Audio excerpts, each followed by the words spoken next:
Hello, Miss Fabulous. How are you? I have been trying to catch you, and I hope you are still there. If you're not, I'm going to come over to your spot and find a way to contact you because I'm going to tell you something. You have a good sense of character. You are one, and I got a lot of people that I'm going to be able to say this to on YT, but I have to pinpoint specific people because, see, when you speak, I can hear your heart. You understand exactly what I'm talking about. And a lot of folks don't. Like when I was saying about in your live that I can't be on camera. People, they don't know. So, we don't want to, be rude about that. But when I do explain, people don't seem to understand. I have been through some bad things, and we all have. So I don't want to seem like I'm trying to make it look like I'm the only one.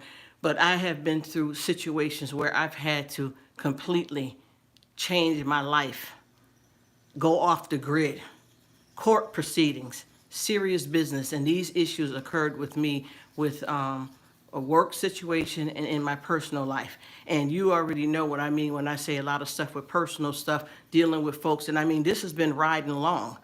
And I'm here trying to do my thing, but I can't do my thing, but I'm doing something. You understand where I'm coming from. And most of all, there is nothing possible without Jesus Christ. Y'all already know that. We work on these things on a regular basis of trying to present ourselves properly, but a lot of people, it's hard to see the Christ in them because people will come, like a wolf in sheep's clothing. We all know that. And I just want to let you know that I appreciate you. You understand where I'm coming from. I'm not here to play no games. We will always meet somebody that knows something that we don't know.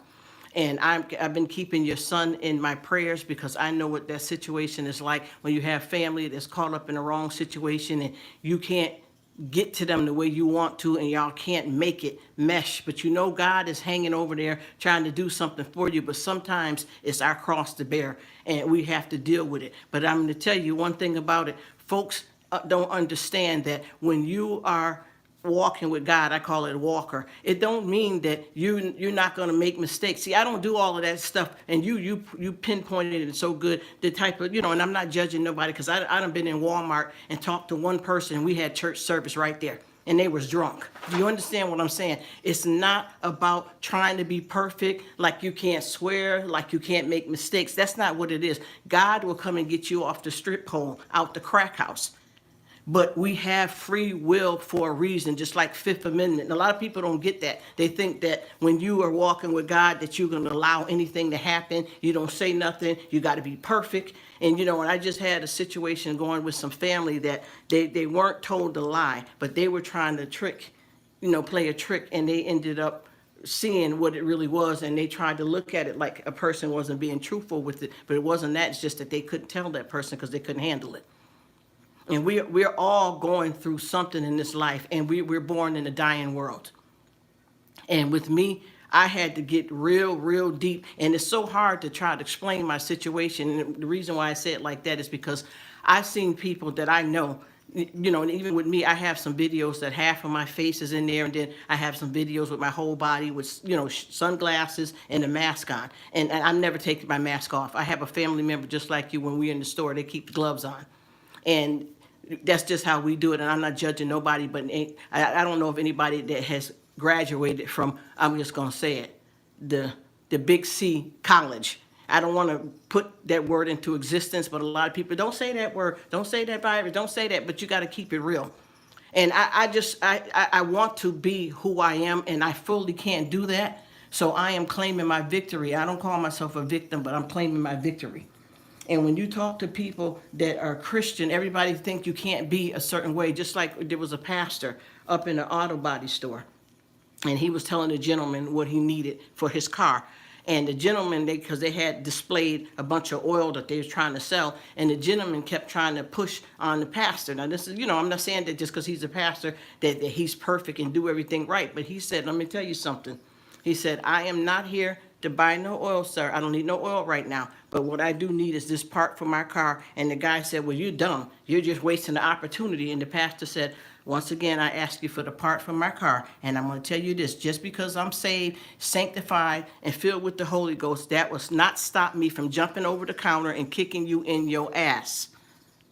You see what I'm saying? When you use those kind of words, oh, she's not saved, or she's not walking with God, who are you? Do you understand when you judge people, you bring badness on yourself? We're not supposed to be like that. We're supposed to give everybody a chance to be who they are. And people don't understand when they speak about, when Jesus was traveling and the disciples, they always just say, it was 12 disciples, everybody go backwards and forth. But what they don't pay attention, the travel team consists of more than that.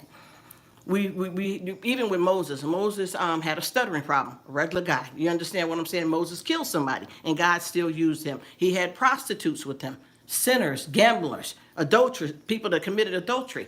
We all have our cross to bear. And on this YT, I tell you one thing, and I'm going to be honest with you. I don't like to talk bad about myself or others, but I'm going to keep it real. I consider myself as really illiterate as far as, YT is concerned. I don't know exactly what to do, but I know people. And what I notice with people running around here jumping on because they don't know the technicalities of the YT either, as far as the financial part of it. And like with me, I'm doing my thing regardless because God got me covered. He don't play about his people. But a lot of people think that if they subscribe to you, the more subscribers, which you do need to accomplish, which I'm learning too, a certain amount of subscribers. But that's not the hard part. It is the watch hours. And I didn't get on here because the friendships that I'm making is priceless. But if this became something lucrative for me, and then that'll be something good for me. Maybe I can let one of these jobs go. You already know what I'm saying when I say that. But we see people out here, just like I got like maybe 3 or 4 people that has joined me, and they're not really with it. I got one person that keeps coming in my life, and I'm not bothered by this. I'm just going to keep it real because, see, I don't like to throw a rock and hide my hand. But I know that sometimes you have to be respectful and humble yourself with great humility because that's how I am. But I have, one person, one of the people, they constantly is in my live. Oh, I don't see how people can do a live and not be on camera and have people come and waste their time and blah, blah, blah. And I understand that because if you like to interact, you like to see a person, you like to talk to a person, I get that. But instead of coming to a spot where you're not comfortable, go in there. You know how many YouTubers out here? You don't have to do it, even if you're with a group of people. Because I got a lot of people that, well, you like apples, I like oranges. And that don't mean we can't get along. I even know how to be friends with people that don't like each other, but not stir the pot in the middle. Play no games. And when I talk, I go straight up. I know how to go to the gutter and then get back on the rooftop. I have had to change my whole life around, and I can't even say go back to where I began, because when I was coming up, I didn't live like how I'm living right now. And that's just how my life was because that's what the parents provided. But I'm saying with me, I had to let go of properties just because of people knowing the location. And then you think you're fine in another spot, and then you realize that you got a third party that's been pretending to be up in your face, and they're telling these people, all this stuff with stalking, running the court, trying to straighten out things. People don't get it because they always think that it's somebody else and, oh, it's something that you read on the news. But once again, I believe that we all as people are going to always know something that happened to somebody. I mean, one person just don't get it all. I mean, we got gifts. We're all special for a reason. But at the same time, we all have to go through something. And people are so quick to judge because they want you to be what they want you to be for them. Also on this YT, there's no competition at all. We are all unique for a reason. And there's plenty of channels that there's people that's doing some stuff, and it's not like bad stuff, but it's stuff that I don't do, but I'm still supporting them because that's their right to be whoever they want to be. And see, with me, I'm living a life that has got turned upside down, but see, that's not the point. What did I say when I got up? God, thank you that I'm up. Even if I don't have no food, I rose this morning. Well, what's the next step? I can go to the bathroom. My bowel ain't blocked. I can go in here and make something to eat. Family is fine. I can see, I can hear, I can walk, I can talk. Those are the things that people take for granted. And I keep telling people, we're here, like I said before, we're born in a dying world, but live before you die. And when I say that, I mean that exactly like that, because of the fact that regret will eat you up like a cancer. You sit back, you get a diagnosis or a chronic illness, or a family member is going to pass away, or they pass, and you don't know how to deal with it because you sat back and you didn't look, ahead. They always say, stay ready so you don't have to get ready. And that's preparation, not just the, I'm in here and I'm prepping my pantry for a whole bunch of food in case something happened. Yes, stay ready. But you know what? You got to be careful with that too, because guess what? You got this freezer packed and now the electricity went off. So what do? Because now you don't have no money to buy any more food. So what do? So you do the little bit that you can. I also pay my tithes to church, but at the same time, I like to put together care packages. And when I say care packages, that's for anybody that's out here in the street that don't have. And that's for them to be able to survive. Just like if you give somebody that's struggling or out here homeless, you give them toothpaste and a toothbrush and a bottle of water, they can make it happen. You got to care about people, and sometimes you got to put yourself back and be selfless and do something for somebody else. In my situation, I just can't be fully what I would like to be here on the YT because I'm going through a whole lot of stuff. I had to change my job description. I deal with a lot of medical issues. There's somebody that comes on, into my live, and they describe their medical issues. One person described a dog that sounds like me, and I mean that. A dog that sounds just like me with the health issues, the same as a human. And then another person describes some stuff about themselves medically. I'm not going to, disclose or disrespect anybody's business like that because they can say it whenever they want. But people just seem to be where they want to judge you when there is no judge. You're not God. And people don't understand that this is not the promised land. You have to, this is the journey. You have to pass through this to get to that. If you've seen what they've done to Jesus, if you are a believer, this stuff that we go through is nothing. Even with us, with our body, this is not made to last. It's sad though, and a lot of stuff about myself that I'd like to fix, but at the same time, my spirit don't have no blemishes. And I'm going to stop running off at the mouth. And I really appreciate everybody. And I want to holler out to whoever I can. Miss Khadijah Reeves, what's up in the building? Danielle Davis, how you doing? It's the real, I can't say her name right, so I'll just say She TV. How you doing, girl? I want to say hi to Jazz Cooking. I like to say what's up to Mr. Catertainment up in the building. How y'all be? How y'all doing? I'm in Miss Khadijah live right now, as a matter of fact. And I just thank everybody for just giving me the chance to be a friend. You understand what I'm saying? To be a friend, to get what it's like to have to do things differently, but at the same time, keeping it real. I don't jump up in people's lives that I don't have nothing to do with just to come to be nosy, to see who they got going, how many subscribers they got, blah, blah, blah, blah. I'm not on here to play no games. But like I said before, I have been blessed just to be alive on this earth. And I promise you, my life is hard, because you got to know, just like right now, I'm on here. And, like I said, I came on with sunglasses and a mask on. And by the way, I haven't taken off my mask unless I'm going to a doctor's appointment. I don't care about the backup, the jump back injection, or this to that. I just don't feel comfortable. And God hasn't told me to take mine off. But what I do want to say is that people know you. Because, see, I'm the type of person, I know how to vibe. I also know a person's spirit. You can have on 50 coats and your whole face covered up. And if I know you, I know you. And I might have somebody subscribe, to me right now that may be one of the people that has, formed some atrocities against me. But you know what? I can't hide it all. I'm trying to do the best I can. But I tell you, once I get it together and learn some more stuff and I can get some better help, I'm going to have some more better content. But I think right now I'm all right. And I think that people ride with you if they want to ride with you. What's up, National Park girl? What you doing? National Park princess. I love that. NPP. What it do? You see how I can talk? And that doesn't mean that I don't believe in God just because I can keep it real. And a lot of times with us as people, we have to understand the difference between our thoughts and God's voice. Folks want to will. And I always say this. You got a devil on one shoulder, I'm going to say it just like that. Your head in the middle and an angel on the other shoulder. And if you don't listen properly, you will get the misunderstanding because we have need, greed, and want. And y'all know which one goes with which one that's sitting on the shoulder. So we can't say, well, you know what? I've been wanting a car and I'm getting the car. Okay, you got the car now. Where's your mortgage payment? Where's your rent? People get ready to go to a reunion. Somebody want to look like they slim. They done been with a tight girdle on just to make it look like they still look as good as they did back in high school. A guy, he want to come to the reunion and show off this Mercedes. You rented that Mercedes to come show out, right? but then you get back and you ain't got the money to buy your books for your next session in college. It's just a whole bunch of showboating and game playing and running. And if you don't like something somebody's doing, if it's that bad, don't bother with it.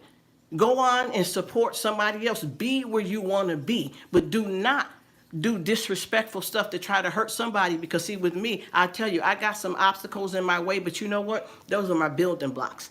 And anything negative that happened to me, I've always found a positive in it. I don't care what it is. Just like that big C virus thing that's been going around in the world. It just made people that I'm around get more closer together to be more cautious. I was just thinking about, like now, when stuff comes to the house or we go shopping, we disinfect everything. The mail, everything.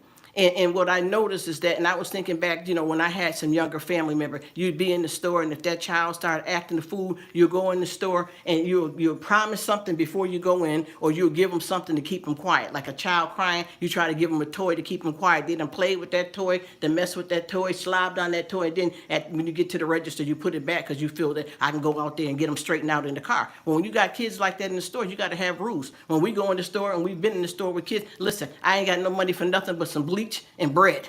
Ain't nobody getting no G.I. Joe or no Dora doll. This is what it is.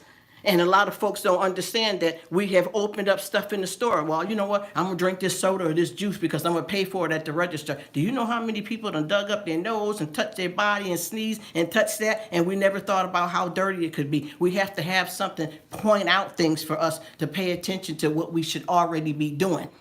And as I said, with the kids, we got to do a lot better than this with the children out here, because we always was told, bend the sap before the sap bend you. And that means you have to teach morals and values. Children is starting school now way earlier than it used to be allowed. They got, daycare now and all that type of stuff like that. And babies are going as infants, newborn babies and stuff. But a newborn baby will manipulate you from day one when you bring them home or even in the hospital. They cry. And sometimes they need something, and sometimes they'll test you to see if you're going to run and pick them up.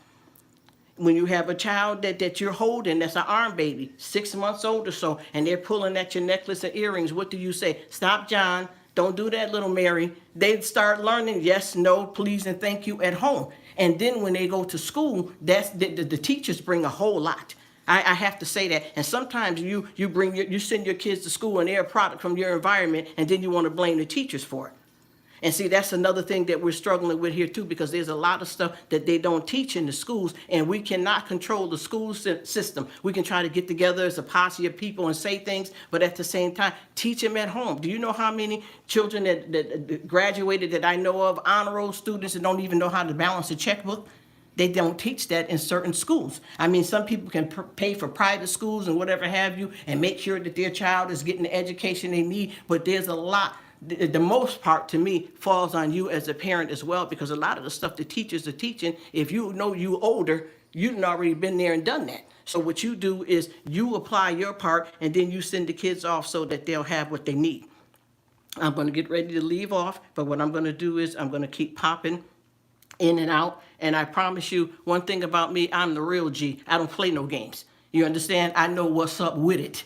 I know the street word, and I know how to use it and not interfere with my relationship with God, because we got a lot of stuff going on here. I got some people that they want to serve God in different kind of ways, and that's up to them. But me, I'm always going to be raw. I like to keep it real, and then I like to keep it moving. And that's the thing. People do not understand. Nobody is perfect. Folks like to judge you. Oh, when we went here and we went there. I had a family member, and no disrespect, she got involved, she was in the wrong place. And I would say that because of what happened to her. She got involved with the church situation, and she dealing with the pastor, his wife sitting there, and another woman sitting there. Do you understand what that means? And I didn't want to get in her business and tell her what to do. I just told her to make sure that she be careful, and you make your choices. She brought her mother there to get baptized and everything, and she ended up in a very bad situation where it just went crazy. That's why you cannot tell people how to believe and what to do. You can only try to teach them a few things that you know is right. Well, if you stand out in the middle of the street, you can get hit, obviously. If you stick your hand in the flames, you're going to get burned. but you can only lead them but so far. And then I know a lot of people say, like when you have adult kids or even just family members, that you can only help them so much, and sometimes you got to sit back and just let it happen. And then as a parent, you are never going to ever stop being a parent, no matter what. Not just with the grandkids that come in and all that kind of stuff. You will never stop being a parent. You will be a parent the rest of your life. And people do not understand either when your friends, because I had this situation coming up. Well, when we grow up, we have kids, we're going to be each other godparents and kids godparents, blah, blah, blah. Okay, now you're saying this, right? All right. So if I say Sally is getting ready to go to school and I need some money for the tuition, you going to help me? If I say that I'm writing my will out, and if something happened to me, that you're going to take custody of her. People do not understand the real commitment of that either. Folks jump on that train like it's fun because they done came and got your kid and brought them to the Big E and roller skating, and that's it. There's way more to it. God parent. Do you understand what the word God means? And parent. You put those two together and you expect a lot more than what people are willing to do. But I got to figure out a way, because there is so many of you wonderful people on here. But Miss Over 50, and I'm just gonna say Fab. I get tongue tied when I try to say it right. You got something there, honey. Everything, I promise you, we click. And I mean, I love everybody though, so I don't want people to misunderstand. But there's just certain times and places where we all at in our lives and situations. And with you, honey, you're a type of person that I would love to meet, because you can see and you see me. And I said the same thing to Bert Beats, and a shout out to him.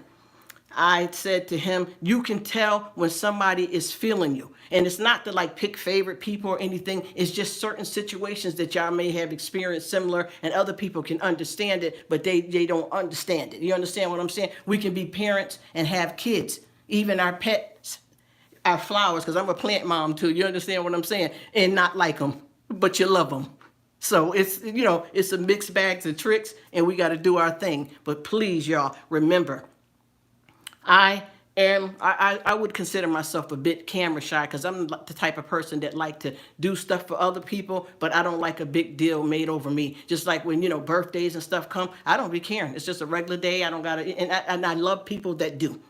I love people that whatever they down with to do their thing, I'm down with it. I don't like people to do a lot of stuff for me, because a kind word, a hug, spending 5 minutes with me is something that would be just as good as giving me a gift. And I always say too, we got all this stuff out here, email and texting and the phone, and all that stuff is good. But sometimes, a phone call may be better than a text or an email if you can.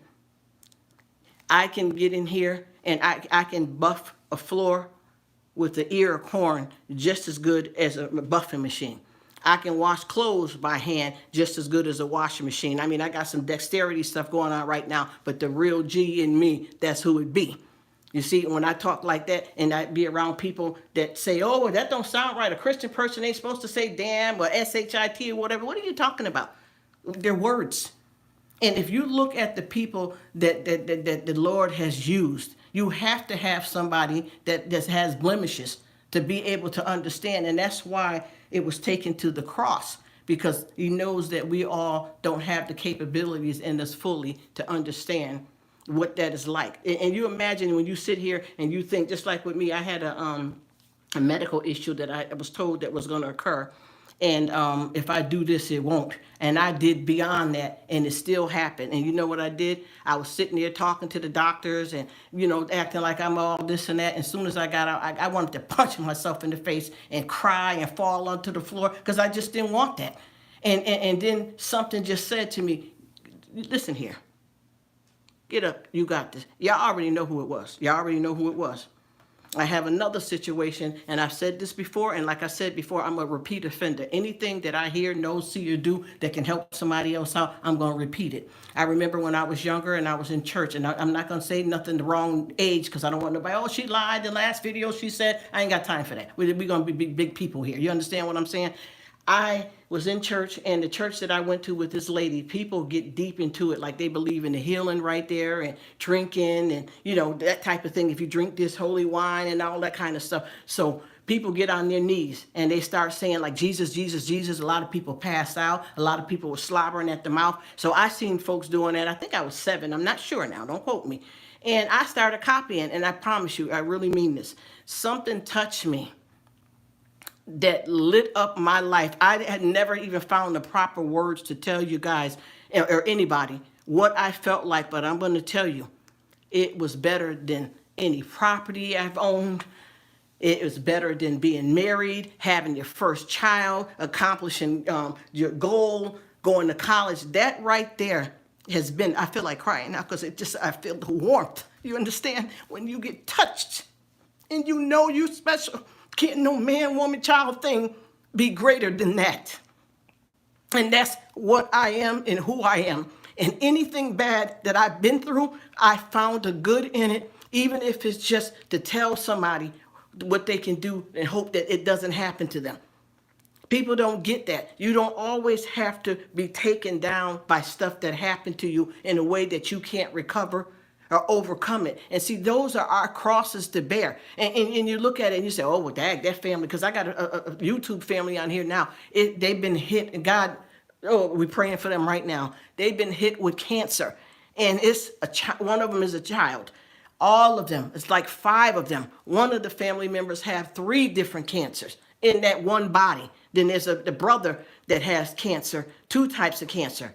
The mother, the son, another daughter. And then you have somebody that don't have nothing going on with them at all, and they're in good health. But does that mean they're going to heaven? If we got people over here in countries that's starving and drinking dirty water, and we're sitting here, yeah, for Thanksgiving, honey, I'm making some pumpkin and sweet potato pies. Do you consider yourself better off than them? Do you know what to call that, what to say about that? Well, if there's a God, how come this is happening? It's not. That's not how it works. And until you understand and comprehend what it's all about, you will never be able to get to where you need to be. And I am here, and Jesus Christ is before anybody. You understand what I'm saying? The Lord in the name of Jesus is before anybody. Do you understand? If you're going through something, and you know you feel that it's your calling, I'm not turning back for no newborn baby, no godchild, no house, no car. I'm looking straight forward, and I'm finna get mine. Do you understand what I'm saying? We're all individual for a reason. You can be born a Siamese twin, and y'all could be connected by the head, and you still have your own soul. You can't get saved for somebody else. Oh yeah, my mother went to church, my grandmother went to church, and they talked to me about God. That's not being saved. That's not your salvation. And just like Miss Lady was saying, and I've always said this saying because it came from old people all around.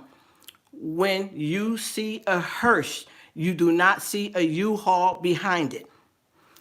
And when I say these things, I promise you, a lot of this stuff I'm learning from wisdom, the Bible, pastors, and then I have my own thoughts. My handwriting is so bad, but soon as something come in my head, I put it together. So when I do these videos, some of the stuff is legitimate from me. Also, when you repeat something that somebody else said from the Bible, that's how God wants you to do. He wants you to spread the word. When you walk by and see these condemned houses and cars and trucks and stuff in the junkyard, that's somebody's dream. Somebody worked hard for that. You see what I'm saying? So we can't think that we're greater than, because you don't know. I could get up here from now, right now, from this table, and my number is up. And what do I have? What, regrets? Oh, I'm worried about what's going to happen with my house, my car. Of course you get your affairs in order. Oh, yeah, we definitely got to make sure, well, if you want to leave something behind. But I am more concerned about where I'm going, because my past is not my destination. You can learn from the past, because a lot of people always say, I wish I can go back. The past is not our destination. The only thing that we can do is move forward. And I got a lot of stuff that I got to forgive myself for that I've done, and a lot of things that's happened to me. I still think about it, but I don't marinate on it. I don't meditate on it. I keep it moving, because what God has for me, can't nobody stop it. I'm going all the way up. And when I get like this, I get emotional, because it's real. When God is speaking to you, can't no person do that. Not your baby. Breastfeeding baby, my husband, no. It's for me. And I'm good to go, and I'm on my way. I just don't know how to tell you guys what it feels like for me personally. And I know there's a lot of walkers out here, but honey, we have to believe. I was coming out the store the other day, and there was a lady that was coming, and she had one of them little pull carriages. I got one too. And she was going in, getting ready to come in. I was waved from the door. I went back and held the door open for her because I felt that that was the right thing to do. I didn't need just for her, oh, thank you. Oh, that was so kind of you. That's not why I did it. I want people to see the God in me when I'm out here. I want to help somebody. I like to be in the predicament where I help people in any situation. I got one guy that stands out there, and I could tell he came from, some troubles in his life. I'm going to tell you, I got out the car, and me and this man talked for 20 minutes, and I had more fun talking to him than if I idolized Beyonce type of thing. And no disrespect to her, I'm just saying I enjoyed talking to this guy and the stuff that he said to me. And I told him, would you feel okay if I gave you a couple of dollars? Then I seen him another time. I asked him, I said, do you have a coat? He said, no. I said, how would you feel if I gave you a coat? And I'm talking to him, and he said, I can't believe that you're standing here. People always, when I come around, they run. I said, well, they're the ones that's losing out. Because he is real. You can't judge people. You don't know his situation. And folks always say, oh, well, they cracked out, or they got a drinking problem, they this, they that. That's something that they're going through. You have to have respect and compassion for people and meet them where they're at. I do the care packages, and I'm not gonna lie, I've had a lot of people that's got disgruntled with me when I tried to give them something. I remember one man that I usually give, something to when I go in the store, because he'd be out there. And one day, he wasn't out there, and I'm in the store shopping, Aldi's, by the way. And he came up, where's the money? Give me the money. Give me the money now. Give me the money now. I stepped back a little bit from him. I said, listen, sir, I'm gonna ask you nicely. If you can give me a chance, I can go get you something, and I'll be right back. But that's not the way you go about it. I am not afraid of you, but we're going to change this situation right now. And I left it at that. And I don't know what happened to him. He wasn't there after. I don't know if he felt like maybe I went and got my husband or somebody like that, or uncle or whatever, the gang of people, but he wasn't there. And then I finally seen him again, and I gave him some money again, because I understand what forgiveness consists of. A lot of people say they forgive, but they don't really know what forgiveness is. Well, what does forgiveness mean? Well, this person did something bad to me when I was a child, and now they down and out. So what am I supposed to think? Oh, yeah, that's what you get. You've been a pervert your whole life. No. You may know how to stay away from that person, but you don't kick a person when they down. You pray for them, and you hope that they stay up and that they can feel what you're feeling. Because I know that this is not easy. It's we're born in the flesh. You understand what I mean? The flesh is hard. And the tongue is the hardest muscle to tame. So we got to watch our mouth, what we say, because you can make or break somebody. And sometimes when I do like a little hauls, you get some people in the comment section, oh, that's old. Our Dollar Tree already had that. Well, first of all, good for you, and I'm glad I got it too. Secondly, a person may have not seen your video, but they're watching mine. And you got this big grandiose haul. We got different lives. We're reaching different people. We're doing different things. But once again, I always say this. We don't go to church to get a religion. I'm Baptist. I'm Pentecostal. There's nothing wrong with that if that's how you do. But I feel that I'm just a Christian, period. There's no label on it. I don't go to church just to get a label. It's more depth than that. And when you think about it, you got to look at it because this person say they can't do this. Because I know a lot of folks, they don't think women should preach. Women shouldn't wear earrings. Women shouldn't wear wigs. Men always got to have on suit. They shouldn't put on sneakers. It's up to you. If that's what your belief is, there's nothing wrong with it. But at the same time, you can't judge anybody. And what I say to everybody, no matter what race we are, what color, green, orange, purple, wherever you come from, if you say that you believe in God, I say that I believe in God, and we all say that God is our Father, what does that make us? Brothers and sisters.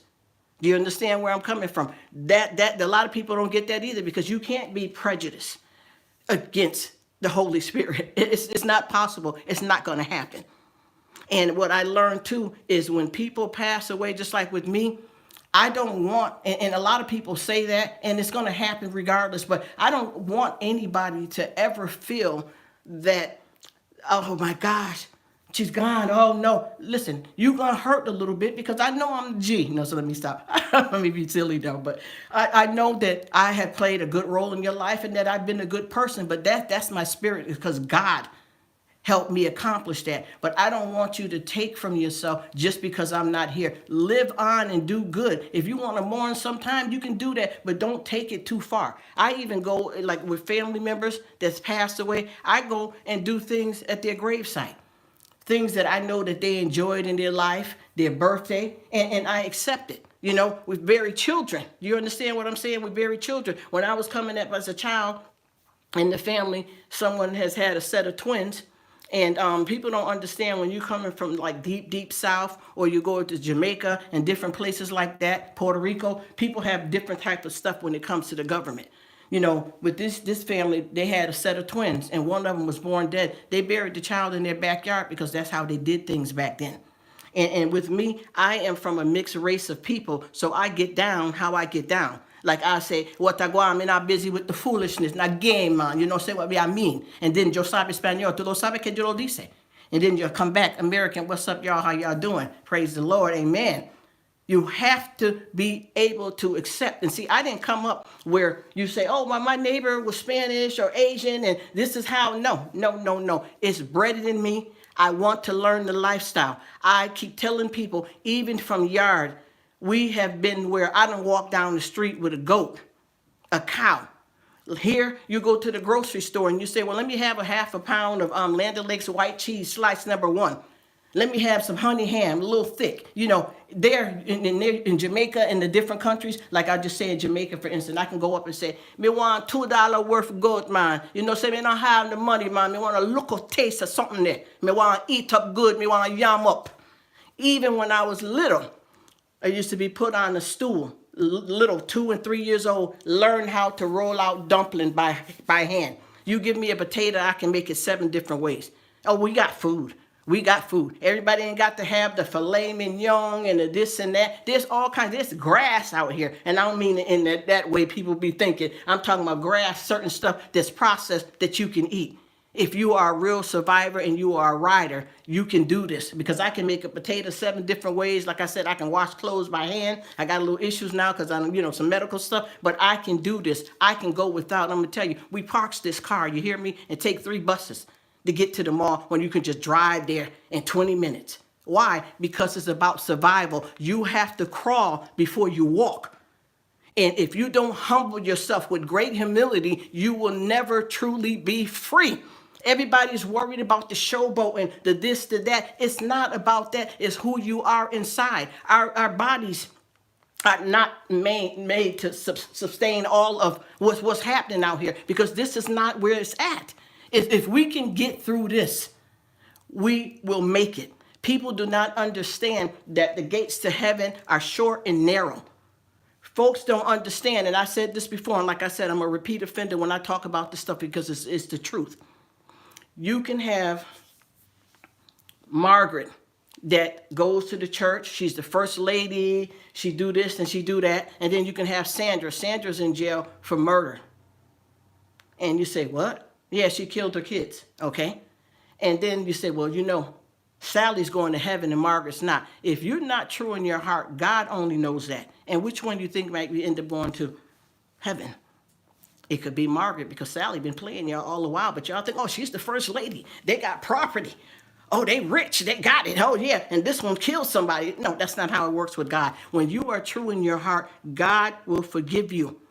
Like I said, you could have done some of the worst stuff. And if you ask for forgiveness, even if you're in prison, in your physical body, in a jail, if God has plans for that spirit, no matter what you have done, you going all the way up. And this person here been playing, y'all. See, that's what people be doing. They like to run up on folks that got it going on, And just like this old song from back in the days, it was this group, and they said, on the passenger side trying to holler at me, meaning that you are on the passenger side trying to act fly and trying to holler at me, but yet you ain't got no car, you ain't driving. But in fact, that person that ain't driving got a car. They just riding with their homie today. You see what I'm saying? Because we're judging.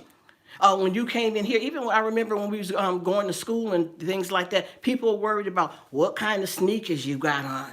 What's the name brand?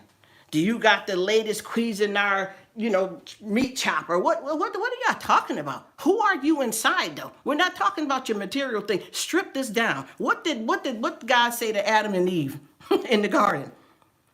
What happened to Saul's wife when they were supposed to leave?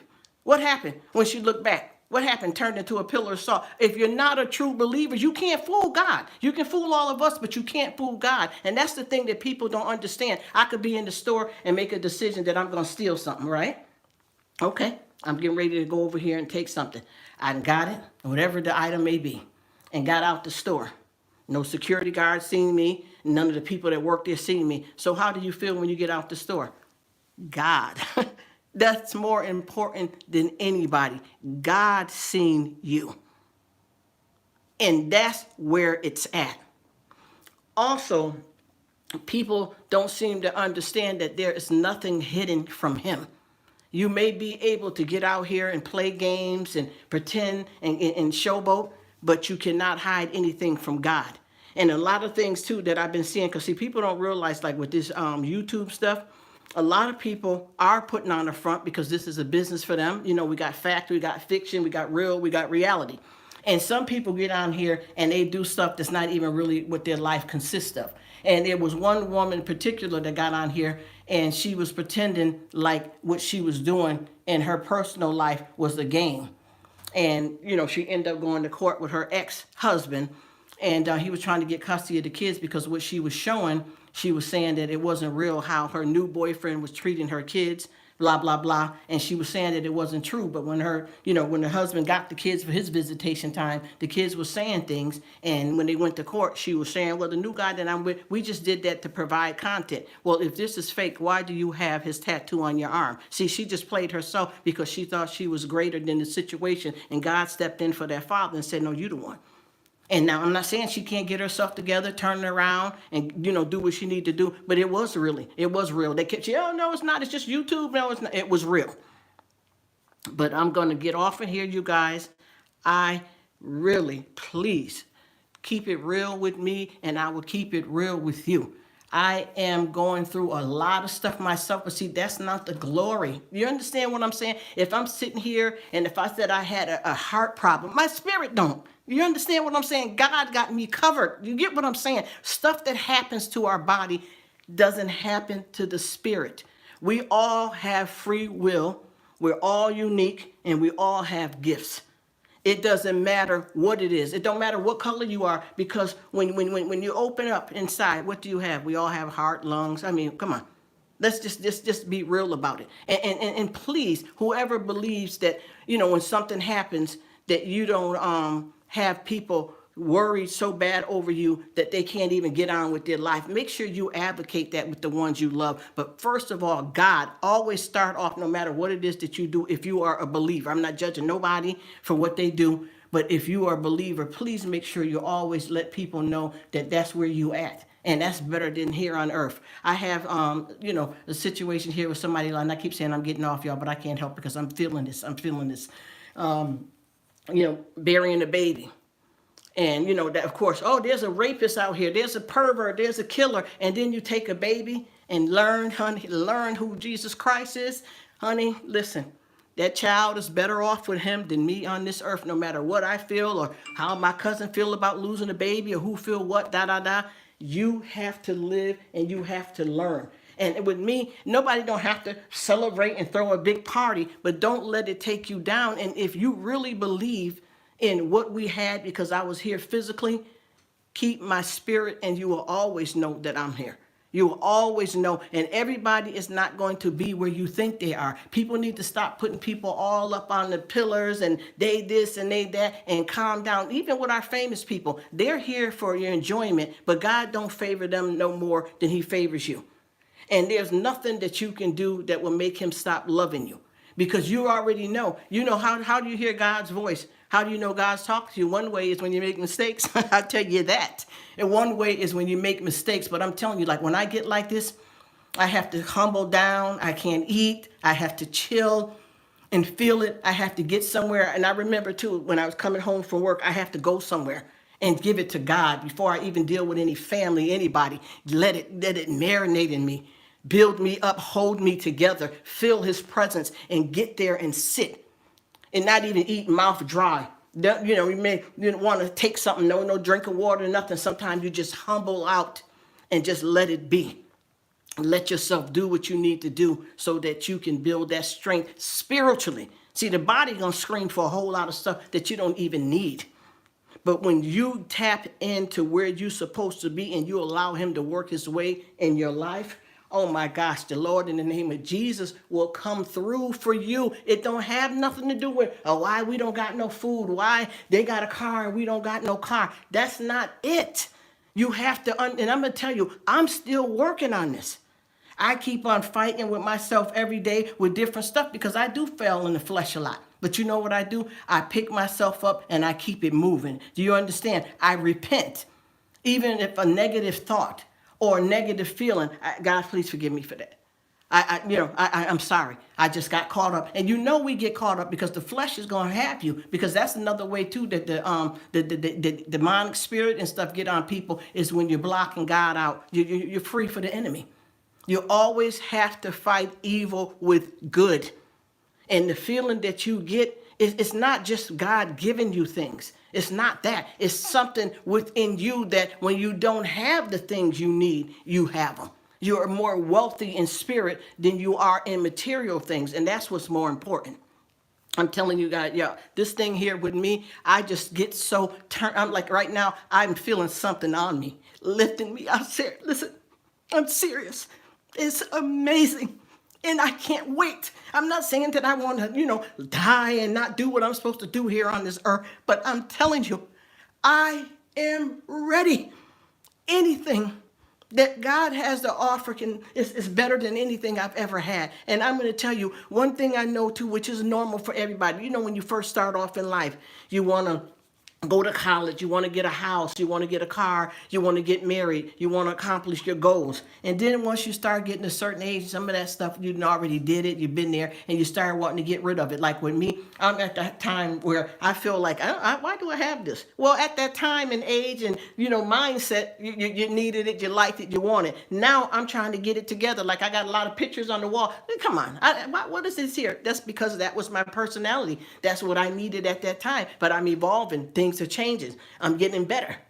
And we always have to remember that the Lord really and truly, and this is an old saying, he will not put no more on you than you can bear. And that's the reason why we all have to embrace our journey. We have to, because this is the stuff that trains you for the real life. This here that we're doing, this is a pass through. And we may think it's Mary lived just like, what I keep saying about different family members, what the ages they are and stuff. This is not even as much time to God as it is to us. And sometimes we have to be careful too when we have family members that's in the hospital and they're going through something and, they're telling you, listen, I don't want to take the treatment no more. Well, if they don't take the treatment, what's going to happen? Sometimes people are struggling and fighting just to be there for you because they feel that you can't handle it. So you just let them know. That's anybody. And we were just talking here, me and my family, and we were saying, to a younger family member, well, we got to go somewhere and you're going to be here. What if we, don't make it back? What do you know how to do? And it's not saying that they don't know how to do anything. They're an adult, but I'm just saying, and adults don't have it all, honey. I done seen some people that I'm looking at, and I've done this and I've learned not to now. Well, she got some gray or he got gray in his hair. He should have known better. You don't know people home training. You don't know that people are a product of their environment. A lot of times people are displaying what they know. And that could be something very ugly. You understand what I'm saying? Just like what they said, like far as people are, a psychopath has a different mindset. A sociopath is made and a psychopath was born. There's some people that have that demonic spirit in them. God is going to handle that. But we have to know what we can do, or what are you going to do? And I'm going to tell you something, what I taught, a lot of young ones in my family years ago, to be happy with yourself. And when I say that, I mean, you don't have to have people physically around you because you got the Holy Spirit in you. You don't need it. I've taught everybody that comes around me how to make yourself happy.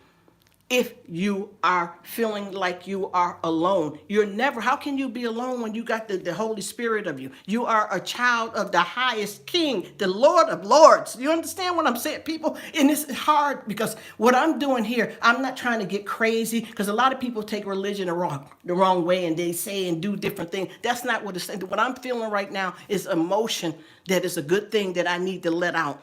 And then I have a situation with, some people that I knew, and they ended up where the mother decided, she was getting herself into church.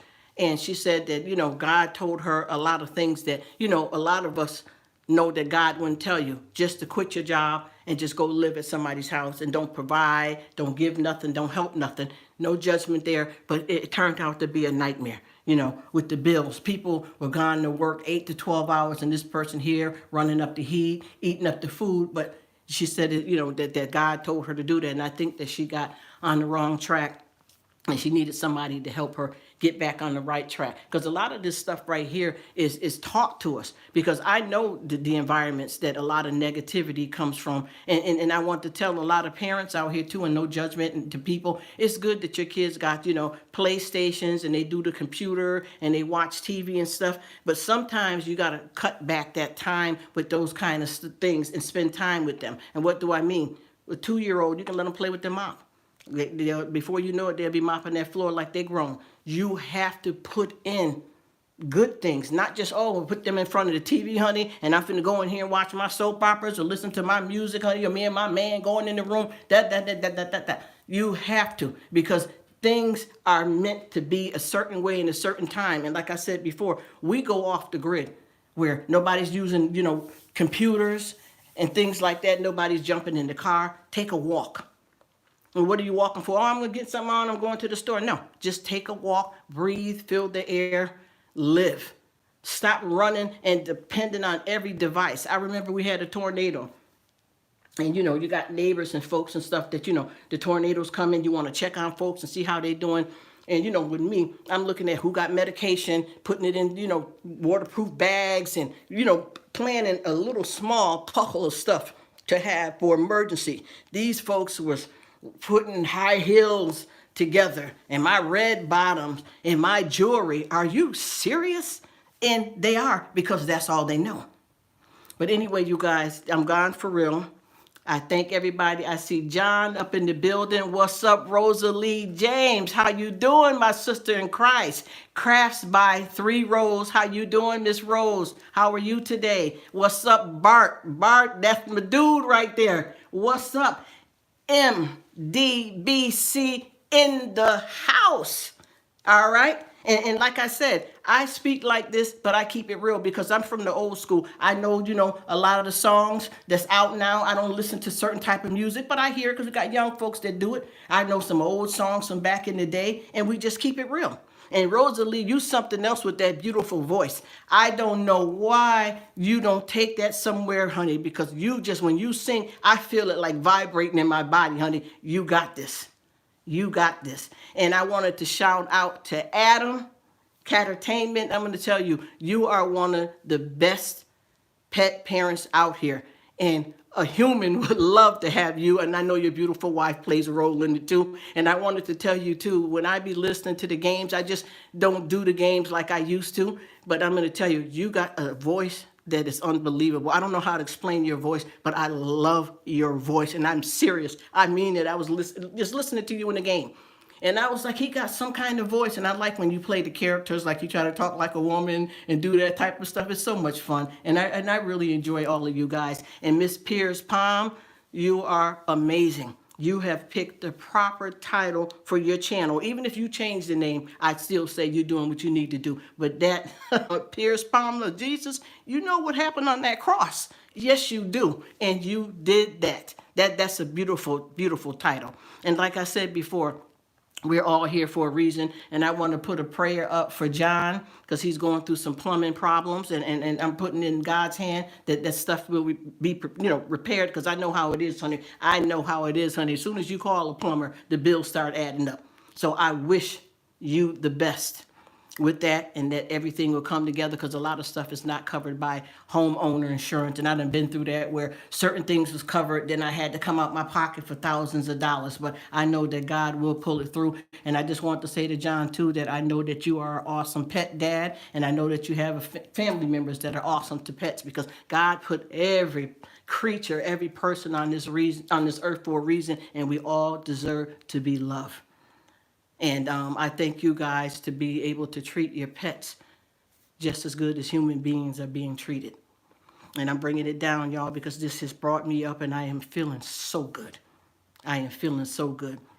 And I thank you all. And what I'm going to do is, because I got a situation where I'm working from home, and then I go out and do stuff. So I'm going to try my best to always come back and talk to you guys like this. And once again, a lot of you guys have only tapped into like these lives where it's just, I got something up in the background.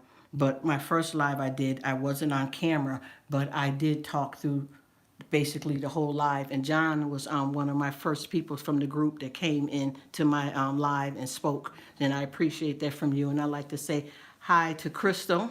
How you doing, Crystal? And I want you guys to know that I promise you, and I say this because I see a lot of people coming in that don't know my story. My reasons, and I'm going to say this, and I'm going to keep saying it. And a lot of people, oh, you ain't got to explain yourself. I want my friends to know me as best as that they can. I want you guys to know me.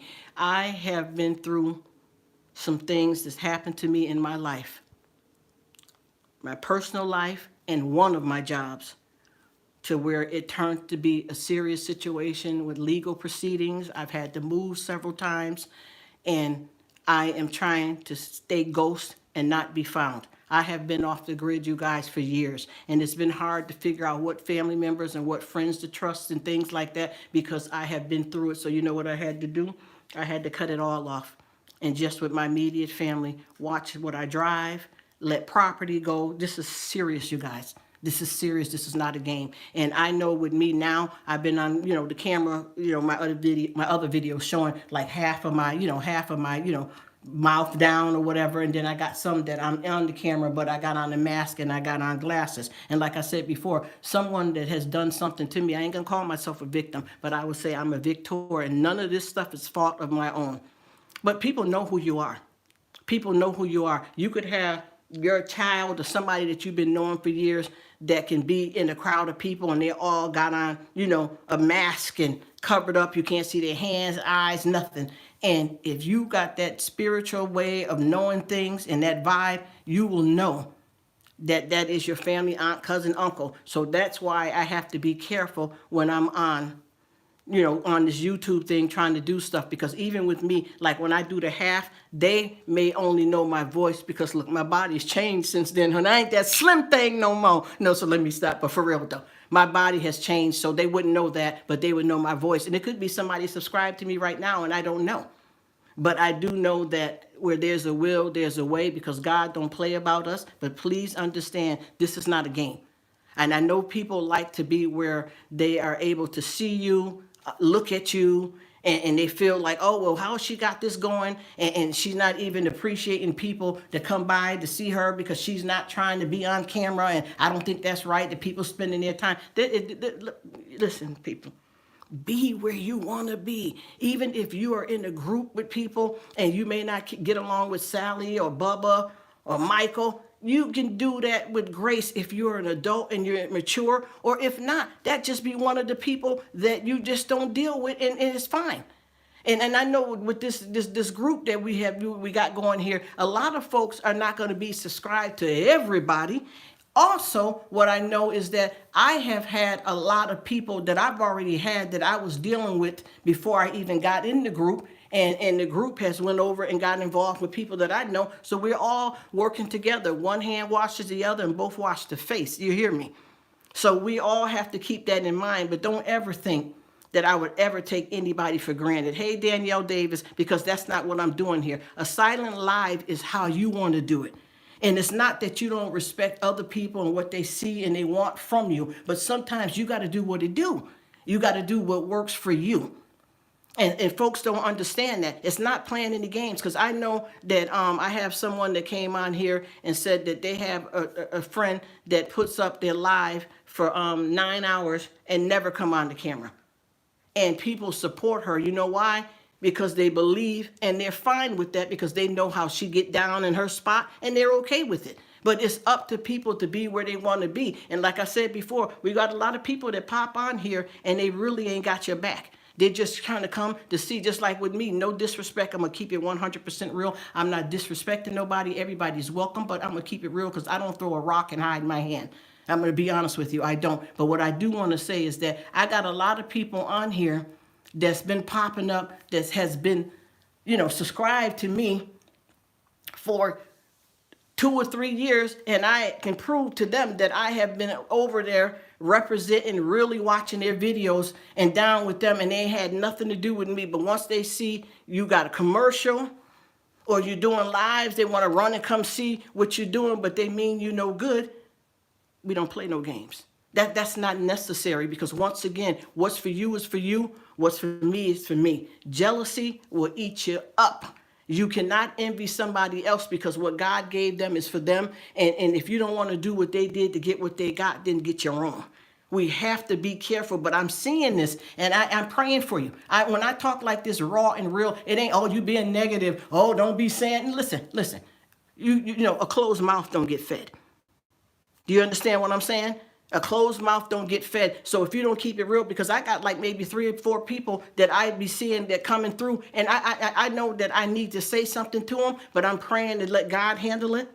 And then there's going to be like 2 of them that we have to have a talk, because God told me I need to talk to them. And it's not getting angry, bent out of shape, bugging out, cursing, going off, flipping out. It's going to be what needs to be said. And people don't understand that you have to speak to folks. Just like if you're at a job and you just say, for instance, you got a supervisor. Or I'll give you an example. This one girl here was at a job, and her coworker, it was and I'm not saying that men, because I think anything that a man can do wrong, a woman can match him tenfold. I'm going to tell you, women ain't the innocent. Let's stop playing that game too, because I've been watching you, honey. You understand? Women have criminal minds too. Let's be raw. Let's be real. But the guy, they had been working at this job, and the guy has started coming on to her a lot. And she told him that she wasn't interested. And she's, other coworkers seen that going on.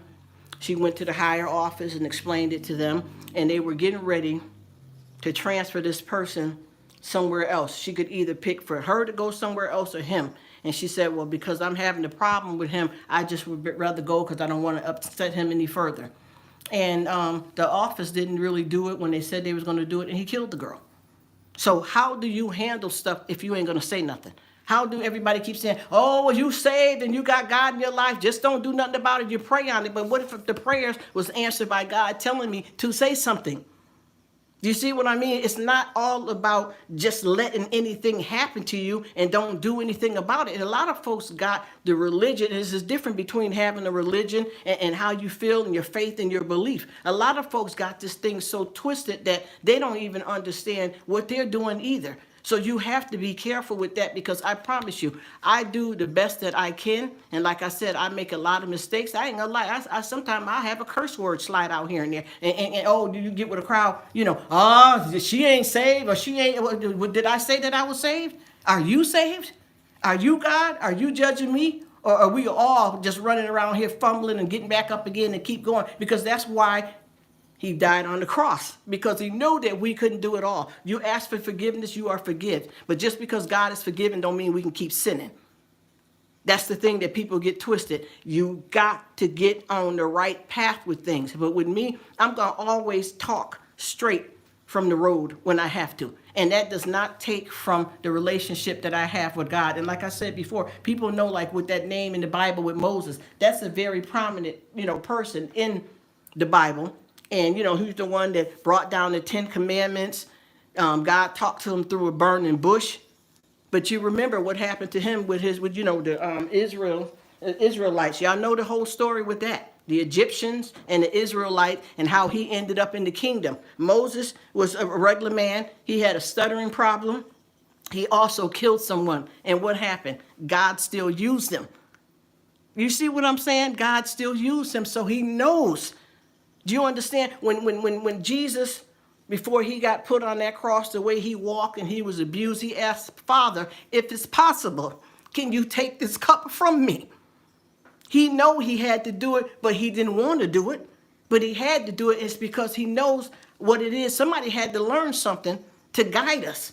So remember, let's not judge anyone. Do you feel like when somebody, I'm going to start coming on asking a few questions, and I'm going to try to keep some decent, sensible stuff because I don't want nobody to be offended. But do you feel like certain crimes that people do, should they ever be able to walk back on this earth? Should they live in jail? Should they be forgiven if they serve their time?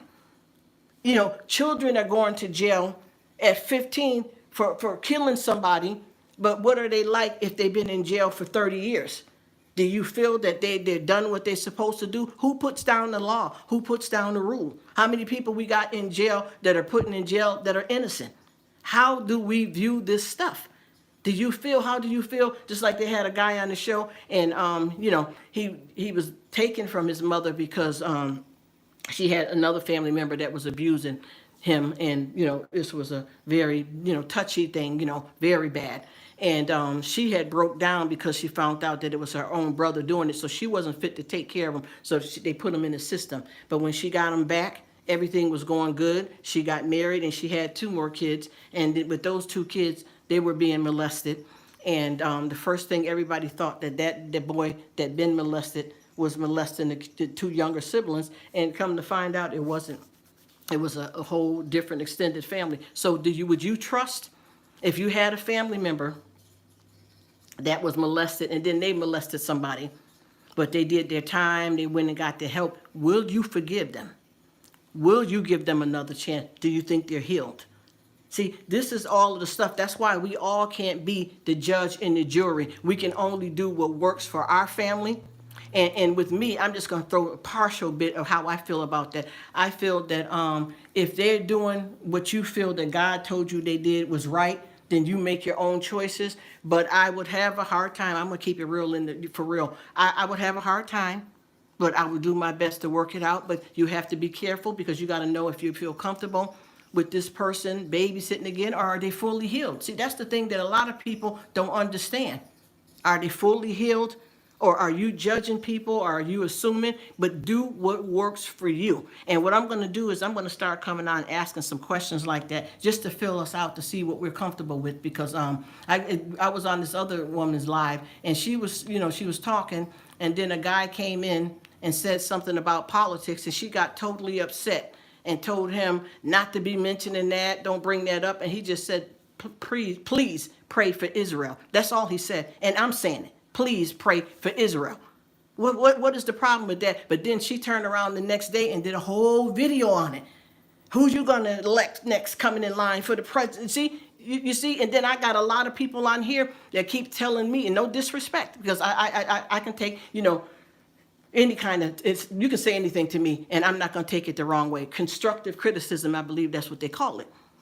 But they would tell me not to do something, and then they run and do the same exact thing, or like they're in competition. And I'm telling you, we're not racing in the marathon here. You're not going to get what's meant for me. We could be boxers. And if it's meant for me to win it tonight, the basketball game, the hockey team, I'm going to win it, and you can't stop me. You can't outdo me. What God has for me is for me. You have to look at that and stop worrying about, sometimes the right hand can't know what the left hand is doing, y'all. Let's just be real about that. But just keep in mind, I'm going to start doing some little trivial quizzes, and this is going to be real raw stuff, but I'm not going to be disrespectful or rub anybody the wrong way, because I know a lot of people, they don't even come on this hang, and I don't call mine a channel. I call it a hangout spot, because we up in the building and we chilling. You understand what I'm saying? So that's what I call it. But I know that there's a lot of people that come on here, and I'm going to keep it real. They don't even speak to me at all. They just come to run up on whoever's in the chat, and you know what? It's all good. It's all good. I don't even care about it, but I'm just saying, I see that, and that's perfectly fine with me. I also have a lot of people on here, no disrespect, but when I visit other friends of theirs that's in there putting up their, their YouTube, come and see me, blah, blah, blah, and, you come in that live, and they don't even speak. I got like maybe 5 different people that I go into their live and no one speaks. And in mine and anything that I do, I want people to mesh together, to love one another, to make friends, to be happy, to be joyful. Even if you have somebody that you don't care for because you don't like their content, or maybe y'all had something off the tube in real life or in another situation, you can come in and say hi. What is that going to take from you? You know, and like I said, you don't kick a person when they're down. You know, I've had so many people that have done some bad things to me, and I see them out, and, you know, I just say they did something disrespectful to me, and I seen them out, and they're hurt or in a wheelchair. Hey, yeah, that's what they get. They tried to do that to me. Now look what's happening to them. No, no, sir. That's not how you look at it. If that person's done something bad to you and you don't want to be involved with them, that's perfectly fine. But you don't wish bad on nobody. What you do is you pray for them.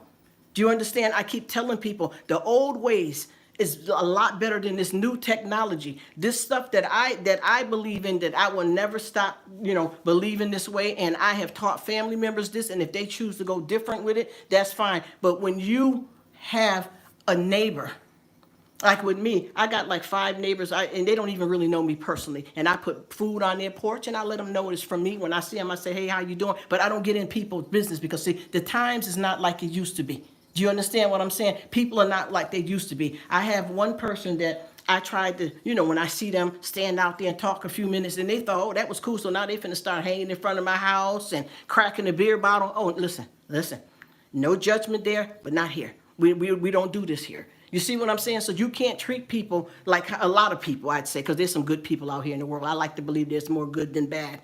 But I have it where I got like some neighbors too from my past that I take stuff to. But here I speak to everybody. How you doing? Oh, you look nice today. All right. Yep. And get my butt in the house. But they will see I put a Christmas wreath on the porch. If they're believers and they celebrate Christmas, I put a care package. And I'm not talking about some old messed up food. I put what I eat. I got neighbors that I see that they forgot to put their trash can in. They forgot to, you know, put it out. I have done that. And I've had somebody that got mad because I put their trash can in.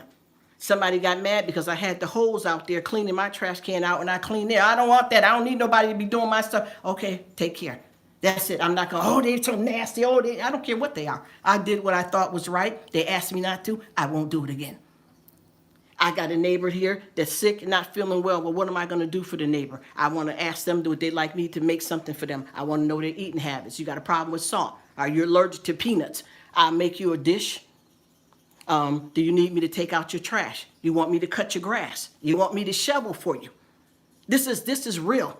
When you have a baby, when you bring the baby home from the hospital, a lot of us got big families and everybody want to see the baby. Calm that down for a minute. You got to remember the baby hasn't been, you know, have the immunization shots and things of that. Calm it down for a minute. You get home. You don't put on the thong and have a sip and see party. I mean, you can if you want to, but I don't know how you do it. But for me, I like the old school where you got the in-laws, the couple, and maybe an aunt and an uncle for the first, you know, week or so to get that right. But a lot of folks, they got these parties going. How am I in the swimming pool and I just had a baby? I mean, I like the old ways because it keeps you more grounded. You know what I mean? And that old school ways is better than a lot of the new school ways. Because like I said, when you got a neighbor that's going through something, you go and help them out. These days, a neighbor, oh yeah, did you hear Mr. Mike's in the hospital? Oh yeah. And they glad to hear that because they don't go over there and try to break in his house. Instead of looking out, collecting and putting his mail up for him, they going to break in his house. The folks ain't what they used to be. So you have to get where you belong.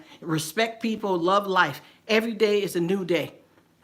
And even in that day, there's still something good. You could go, just like with me, I went to the doctors and I had a medical report that was bad. I had to take treatment, and if I wouldn't have took it, I would have died. And I didn't want to. But I had to figure what is the better value for me and what do I want out of life and how long do I want to live.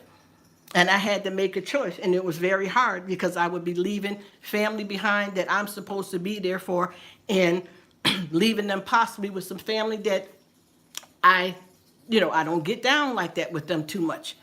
And I had to put it in God's hand, and here I am. Do you understand? He's a healer. And he healed me mentally before physical so that I can do what I need to do to make the right choice. And once again, we all have a cross to bear. I'm going to go. I thank you, godly, for everything in the name of Jesus. And I pray for everybody. And I want to say this to this crowd right here. I don't care what happens here with us on YT. Anybody could have a falling out. They don't speak to each other no more. They don't want nothing to do with each other. And I will never wish you harm. I will always pray and love you. And like I said, I know what's on in the secular world out here. I mean, back in the days, we used to sing a song by Shabba Ranks. And you know, we always laugh and say, knife and fork, fight for don't blend. Bulaka, bulaka. It's old songs, good loving. Even though you may not party like that, different stuff. Beyonce, if you like to put a ring on it, you understand? There's even a new saying that Drake say. Drake say, I'm not here for a long time. I'm here for a good time. Well, I'm here for a long time. You understand what I'm saying? Those songs, you can take some positive stuff out of some music that people, oh, you in church, you ain't supposed to be, bop, bop, bop, bop. You can't judge it. You understand what I'm saying? And like I said, from yard, people don't understand what it is. We have a bathroom outside. You understand what I mean? When you get on the bus pack up where you standing on top of somebody else's feet. You understand what I mean? Old school. But we all respect and humble ourselves and do what we need to do. Because I'm not busy with the foolishness. But Joe, I say, I see. It is what it is. I love Bob Marley songs. And he sung a lot of, oh my gosh, I feel like he is somebody that will always be here, not just because of his music, his spirit too. And then I have a lot of more. I love Beanie Man. Come on, come on. There's so many different reggae artists that I love. And I will always, listen to parts of the music and enjoy it because those are not, they got some stuff that get deep down into some stuff that folks don't want to hear, but there's some parts of the music that you can take and it's always positive stuff, just like a lot of country music. And just like I love Adele, I mean, I love all different type of music and it all means something to me and I always take something positive from it. I like Sia. You know, that's just to name a few of a lot of the music that is out here that is, people consider, oh, well, they swearing that. You got to watch it because you're a Christian. You got to, well, you know what's going to work for you and you know what it can do for you. I like Elephant Man. That's a reggae artist. It's just so many different things. And just like, with Beanie Man, Simma, who got the keys to my beamer? I'm in a rush. Pass me the keys to the truck. That's the old song. That ain't saying nothing bad right there. There's a lot of songs that people sing that may not be for you. And I'm going back into the day of some good time in music and some of the best stuff. And even like with Bob Marley, his music is amazing. I think there's so many amazing artists out here. I love Garth Brooks. Oh my goodness, don't get me into my country music because a lot of people don't understand there's so much stuff in music. Music makes you live, breathe. It's a big part. I love music. And once I can find the right stuff that I can play, I would love to, throw some of that stuff out. And then you got to find, just like Miss Sister Rosalie saying, the clean lyrics. You understand what I'm saying? The clean lyrics. Because I just found this guy just gave me this station to check out that has a lot of really good music. And then I love a lot of my classic good stuff that is, praising God type of music. And I got some good stuff, y'all. I want to move in the room with the Lord. That's one of the names of the songs. And that music, too, has a way of lifting you. And one thing about me, normally I don't start my day without God first. I always have to praise the God, spend time with God before I even do anything. Eat, drink, talk, do anything. I don't care what it is. I always start off with that. Yes, John is mentioning some good stuff too. Bluegrass. Let's go there. Oh my gosh, let's just go there. I love all the songs back in the days, like women like Cher, all of them. Michael Jackson. I mean, come on. Oh my, and I'm talking about the greats that sung some music that woke you up, that's about real life. And that's one thing about with country music. Country music will set you straight. Kenny Rogers, I mean, come on. I'm going to go deep. And a lot of this stuff was music that I heard, too, from when I was a little girl that grown-ups used to play. There's a lot of wonderful stuff in the music that helps you with life, and it just kind of guides you on to whatever you're doing. I remember back in the days, like African American music, they used to have Al Green and all of them songs, and that's that music right there, honey. That music will set you down. Do you hear me? Them songs from back in the days. Oh my goodness, I just there's just so much of it. I just have to pick, like Rosalie was saying, I have to pick what music that, it's okay, because there's some music, honey, that'll have you behaving like a demon running around here. That's why we gotta watch out what our kids watch. Even just like with all of these shows that they have from back in the days, Barney and Adora, and some of them are still going now. They got them acting a fool, even with SpongeBob. And I love some SpongeBob. I got a SpongeBob coloring book, but there's a lot of stuff that SpongeBob started having the kids do. They're standing on top of the dresser, jumping off.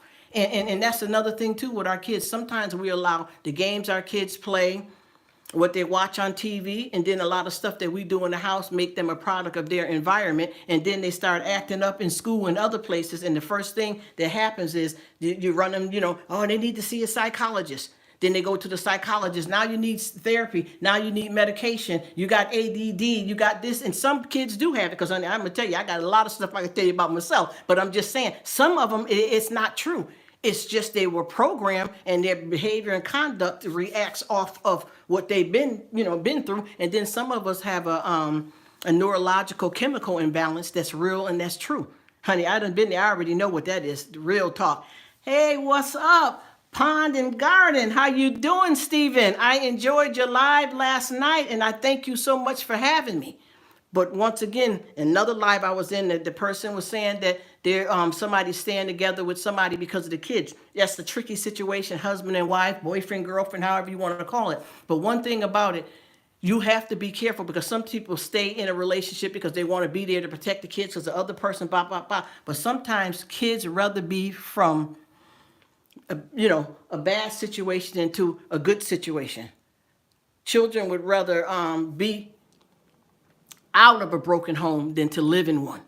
And you have to remember that your kids will emulate a lot of what you do. And sometimes your kids will do more of what you tell them not to do than what you tell them to do. So if you are, just say for instance, I'm sitting in here, and if I was a drinker, I'm sitting in here, Sandra, little Mike, give me a beer. Go get my blunt off the dresser. Mother bleaking, back and F and doc. What do you think that's going to do to a child? You can't always say, do as I say and not as I do, because they're watching you. And not even just kids. Sometimes your partner, sometimes us as grown folks can be influenced. You're hanging around a negative crowd at lunchtime at work. You got some friends' houses that you go over and visit and have a dinner or lunch with, and they do things that you don't do, and it does kind of rub off on you, because it starts you to thinking. And I remember a lot of things that happened in my home that I thought was normal, and then and you know what? Let me correct that, because there's no such thing as normal. We be who we are. But I'm just saying, a more peaceful environment. I thought at my house that what was going on was good. Hey, that's it, and we good. And then I went to other people's houses, and it wasn't that. And I liked their house better than mine, because what was happening to me. You understand what I'm saying? Because kids they're programmed very easily. And a lot of people be saying, just like this one lady just recently, she was, she was attacked. And they kept saying, well, she's 20 years old. It's not like she's 5 or 6. Why didn't she say something? That's not how it goes. It's your mentality, mentally. And a lot of this stuff too, like when you have a problem, and I do it too, even still, everybody, they run to family member, this, that, and the third. Sometimes you just go to God privately, get your Bible out, meditate on that problem, and pray to God that to help me with it. Now, I know some of the things that you got to do, you're going to have to ask family. Like, if you're getting ready to buy a car, you may want to ask your homeboy, your wife, your mother, and your father. And then there's some things you just go to God with. You go to God and you ask him, what should I do in a situation like this? And sometimes he says nothing. Well, nothing, but why? I got to take 3 and 4 buses to get to work, and then I get home late, and then I'm not home for the kid. He said nothing. Well, what does that mean? Do you know God?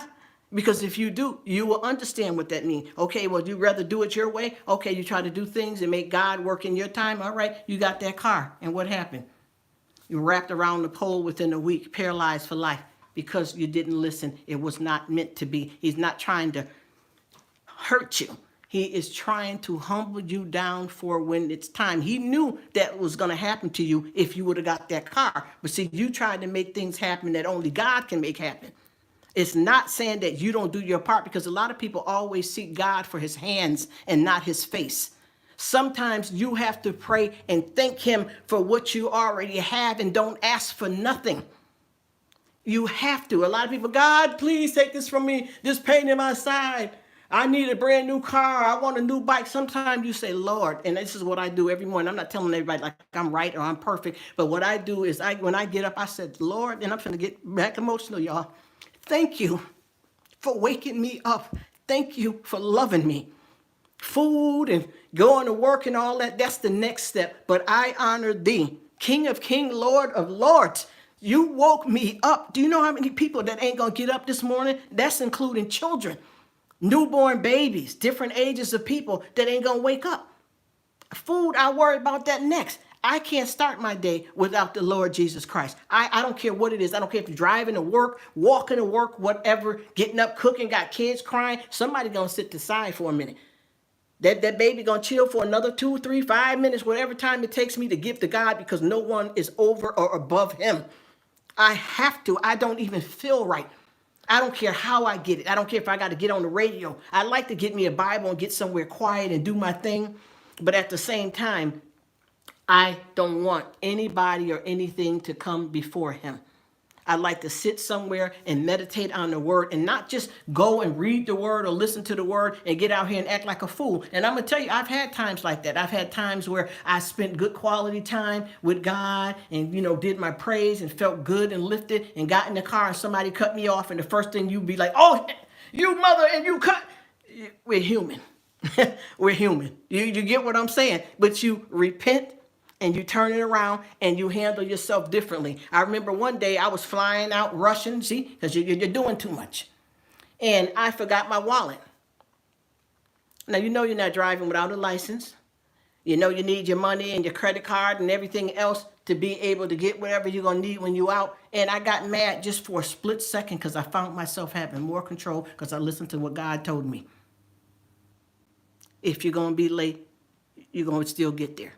And I calmed myself down. I didn't go driving fast, trying to run red lights and I'm going to be late. Nope. I humble. And that feeling that came over me, it just settled me down, and it confirms my salvation and what I am trying to do. I'm sorry, y'all. I'm shaking the table because I'm getting, up again with this. But I was able to calm myself down. And sometimes when you're thinking about getting something for yourself, think about somebody else that may need it more.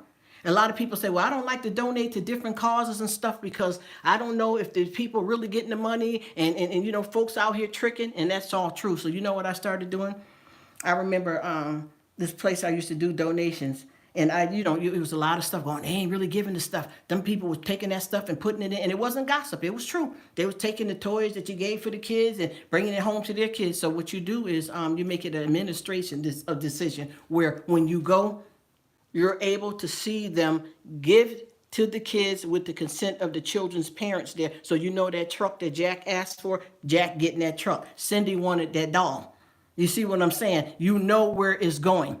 Even if you feel, well, if I donate to this cause, how do I know they're getting the money? Well, you know what? There's a lot of people that's doing worse than you. Go yourself physically if you can. Because I got a crowd of people that I can't go really to their door and interact with them because I know how they are. So I put a gift package on their porch and keep it moving. You can always do something. A lady said to me, she said, oh my gosh, you buying all of that food, you must have a big family. And I told her, well, this stuff that I have today, normally I shop for myself and my donation. Because see, I do care packages for my neighbors. I do stuff for Red Cross. I do stuff for the shelters. And she said, well, I wish I could do that. I said, well, I tell you what. I got some coupons here. Buy one, get one free. Keep one for yourself and give one to somebody else. And she was like, oh, wow, that's a good idea. I never thought of that. Yeah, any little thing. I don't care if it's one can. It could help somebody out. Do you know how many people that I run across that changed how I was feeling because they smiled at me or held the door for me? People think that you got to find this big old church all the time to get involved with, which is good to be in fellowship. But I have met women, we've been in Salvation Army, Walmart, and had church service right there, total strangers. God connected us for a reason. And I just, I keep these kind of things going so that I can do what I need to do. And once again, I'm saying all this to you guys. And then I'll get up, or even thoughts in my mind, right? Like, oh gosh, I got to get back on this computer and finish this work. I'm spending my break time or my lunch break talking when I could be down here eating and all that. You don't know what you're going to feel or think, but the point is to keep going. Don't give up. That's the thing. And we're here. This is why he was on the cross for us, y'all, because all the stuff we feel, think, and do is already come to pass. He knows we're going to already do it. And I'm not going to lie, there's some things, that I'm dreading on doing when I, get situated. I ain't going to want to do it, but I have to do it. I got some extra steps now that change because the medical problems that, oh gosh, now that's going to take, just be quiet and go do it. You're alive, aren't you? You're lucky to be able to be alive, aren't you? See, the enemy tried to come for me way back from when I was an infant. I had to be revived twice. And I'm talking about a small baby, couple of months old. And I'm here, but and I got some issues, but I'm not claiming anything negative because, a lot of things that happen to you can cause mental health, environmental, or like I said, chemical imbalance and different things like that. A lot of us can come into the world perfectly fine and have a brain injury, and it will emulate and bring out symptoms of ADHD, bipolar. You could be in perfect shape. And this person that's on the feeding tube, because they were born with some problems with their digestive system, and you had a car accident. Now you're on the feeding tube and got a ostomy bag. You don't know what's going to happen. All right, y'all. I'm gone for real this time. I'll pop back here and there. And I want to say this too, real quick before I go. I don't know if he's still here, but Uncle Burpee, oh my goodness, aloha. You are something else. You are one of the real, and we call it, old school, the real G. You want the best for everybody. You try to help everybody out. I know that you are an amazing person. I say you have an amazing spirit. And I'm going to tell you, honey, you be getting it in. You have balance. The way you be leaping up, oh man, if I could physically do that one exercise like how you be doing it that can help your whole body, because I do like 5 different things. If I could do that, I think I would be a lot better off than all these steps that I have to take to do what I got to do. But I'm going to tell you, you have shown the amazing mental strength, physical strength, and you are a good-hearted person. And Giant Burpee, I done been over there hanging out with him doing his thing, and you guys are amazing. But I'm gonna tell you, you got it going on. If you don't even have to say the age, because ain't nobody got nothing on you. And I thank you for so much advice on this tube out here. And I thank all of you guys for being in the comment section, talking with each other, helping me out, because I promise you, I talk very well. I hope. But my writing looks like chicken scratch. I was just saying that in one of Bert's comments because he's doing some Christmas cards, which that's amazing, bro. That's amazing. And he said because of his handwriting. I'm going to tell you, my handwriting looks like chicken scratch. But the thing with me is that I had an injury, and I don't know if it's because of that, or was I going to already write messed up, or it made it worse. But have you guys ever seen some of the handwriting that your doctors, when they write a prescription, have you ever seen it? I'm not saying everybody's sick and on medication. I don't mean it like that. I'm just saying it could be for a mother, family, a friend. Have you ever seen the handwriting of a doctor? When I go to drugstore, they be asking me, well, what does this say? What medication did they write for you? So honey, long as you put something down, we will figure it out. But I want you guys to know that I appreciate everything. And like I said before, I'm here, I'm riding with everybody, and I hope everybody just continue to have an awesome life. And like I said before, if any of us get separated on here, or we have a misunderstanding, or things don't work out, you know what? I always still wish you guys all the best. I thank everybody. I'm closing out with the last few people that I see, and I can't never say your name right, so I'm going to say John from the Valley. I'm going to say Crystal. Sydney Cat, hello, I love you, hello, sweetie. Oh my gosh, my dude Bart. Oh man, you listen, let me tell you something. You are my brother from another mother. Do you hear me? But you're also my homie too, because you know what it is. You know we can talk and we can go there without people saying, oh, what y'all getting violent, or y'all saying the wrong stuff, or she said she was in the church. No, we're human. We're human and we keep it 100. You understand what I'm saying? And like we were talking about the music. There is a lot of music that they say some negative stuff, but if you know who you are and where you are, you keep it 100% real. I'm not going to run around here, and I'm not saying there's anything wrong with whoever wanted to do it. Yes, Lord God, no, I can't. Please the Lord, praise the Lord, all that all the time. I'm going to say, no, excuse me, sir. Can you stop bumping me with that carriage? What that takes God from me because I said that I have to talk because I'm having a problem with a coworker, or if I said, well, if you're gonna come on the channel and be disrespectful to somebody, I would rather you not come. Does that make me not have God in me? That makes me not a spiritual person? That's not how you. Everybody's so quick to judge, and they want to tell you exactly how you should serve God and what to do. When in fact you're taking your instructions. What's for you is for you, and what's for me is for me. Look, closing down. Here you go. See, I told you, y'all don't want me on here. Y'all would rather just look at Bob and whoever else I throw up here because that girl talk too much. Anyway, I'm going to keep it real. And I want to tell y'all another thing, too. I'm an old school person. I learned, too, a lot by physical stuff, but I also like to do stuff old school ways. So with me, I done been through a lot of challenges in my life due to things that happened to me from when I was a little bitty child, and I've been making it so far, and I plan on keep going here. And I thank you guys again. And Rosalie, you something else with that voice. You better keep, honey. Let me tell you something. You already know say what I want. All right, all right. Okay, you guys, and I am going to pop in and out. Oh gosh, see people like y'all. See, I can't leave. See, here she go again. I can't leave because I am meeting. Do you understand what it's like to meet people business-wise that you wish you knew personally? I mean, not just are not in real life in real time. And I know people can have meet and greets, but you would like to be a part of your life. And I'm not saying packing it in wild and crazy because I'm gonna keep it real. We had a big Thanksgiving this year, and we had people coming from over the other side of the world in different countries and things like that, and we gathered. But see, I don't do all that drama with the family for the holidays. I ain't gonna lie, we don't do that at my house. I've cut that down a long time ago because I remember when I was coming up as a child, we used to all have to, tend to the food and do things right. These young ones now is coming, they all out, and I'm not judging everybody young, and I'm not saying everybody young do this. I'm not saying I never made a mistake as a youth. But I know that the values that was instilled in me from the same family needs to go down the line to the newer generation. And I'm not saying that we can't change up and learn from the newer generations, but they're going off leaving their kids. People are getting around here getting drunk.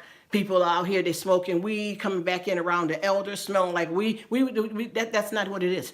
So when that started getting out of hand, and I remember with us, we were raised up a certain way that, once you get a certain age, you don't take baths in the bathtub with the boys no more. You don't walk around the house as a female with a see-through nightgown on. You understand what I mean? Now they just letting anything happen. And I'm not judging them, so you know what I did? I give them.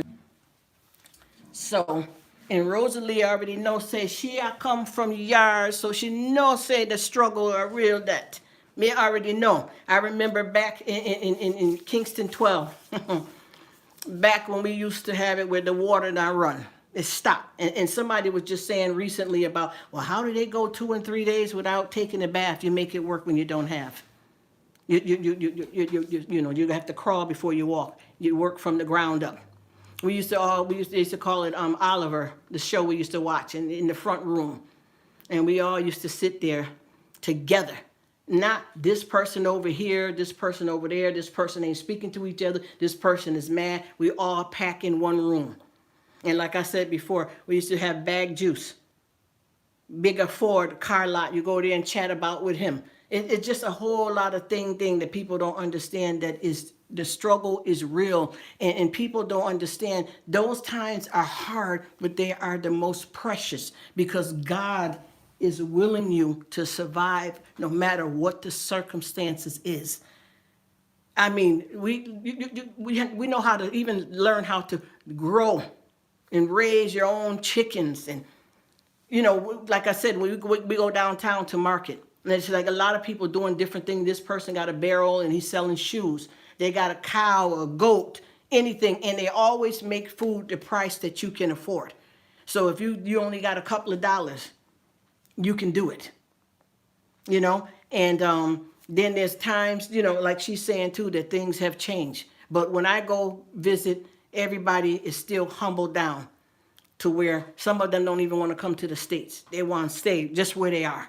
So, it is what it is. And I just like people to know that even if you come from somewhere struggling and you feel that you're on top and you made it and you're doing better, please don't forget where you came from, because those very same things that you learn and struggle with will be a blessing in your life today, because all of this new stuff we got ain't what it is.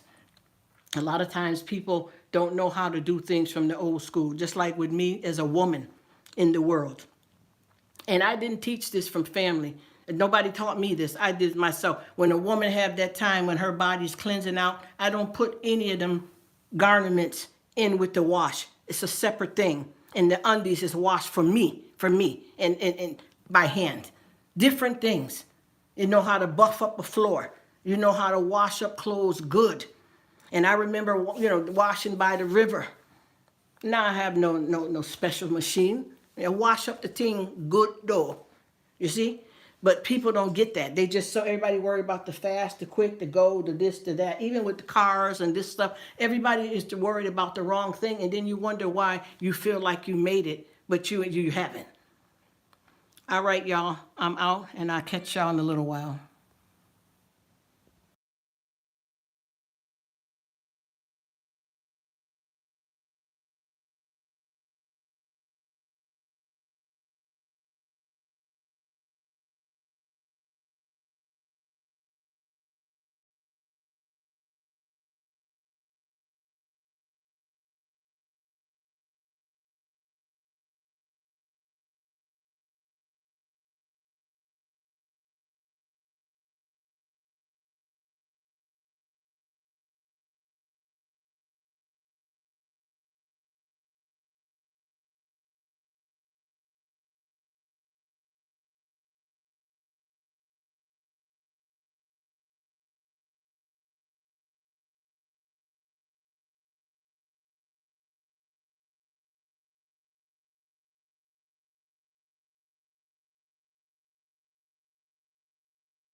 Hello, my dear over 50 Lynn. Thank you so much for coming back by. I want to try to sit here and really talk to you while it's just me and you. I mean, I care about everybody. I don't mean to be rude, but you, honey, you are my sister from another mother, for real, for real. It's just, I don't know how to explain this kind of connection like that, but it be like that. And I just want to let you know that I appreciate you. And I used to watch your channel before. I would love to say the name, but I had to stop using that because the issues that I deal with came about, and I had to stop, and then I went off the grid again. But yeah, I was watching you big time, and I just got back on here and started doing some stuff, and now I'm back connected. And I really appreciate you. And I tell you, I know that stuff that you're going through with your son is horrible. And I know how you are because I can tell how you speak because I'm the same way. But I think that, they feel they got him on lockdown because, he's around her peeps. But I know you're going to soon shut that down. It got to be done. Give me 1 second. Mm.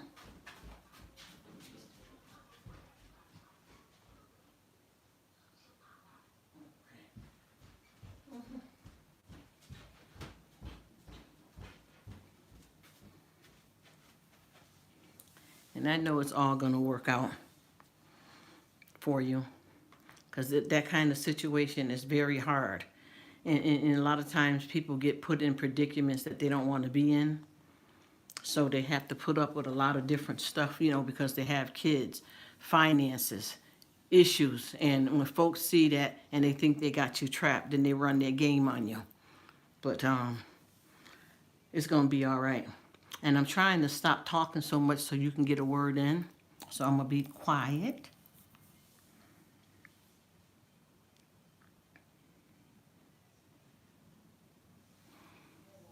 Or maybe I can keep talking or not too much though. I enjoyed hollering at you over in Squirrel's Live. He just ended his a while ago.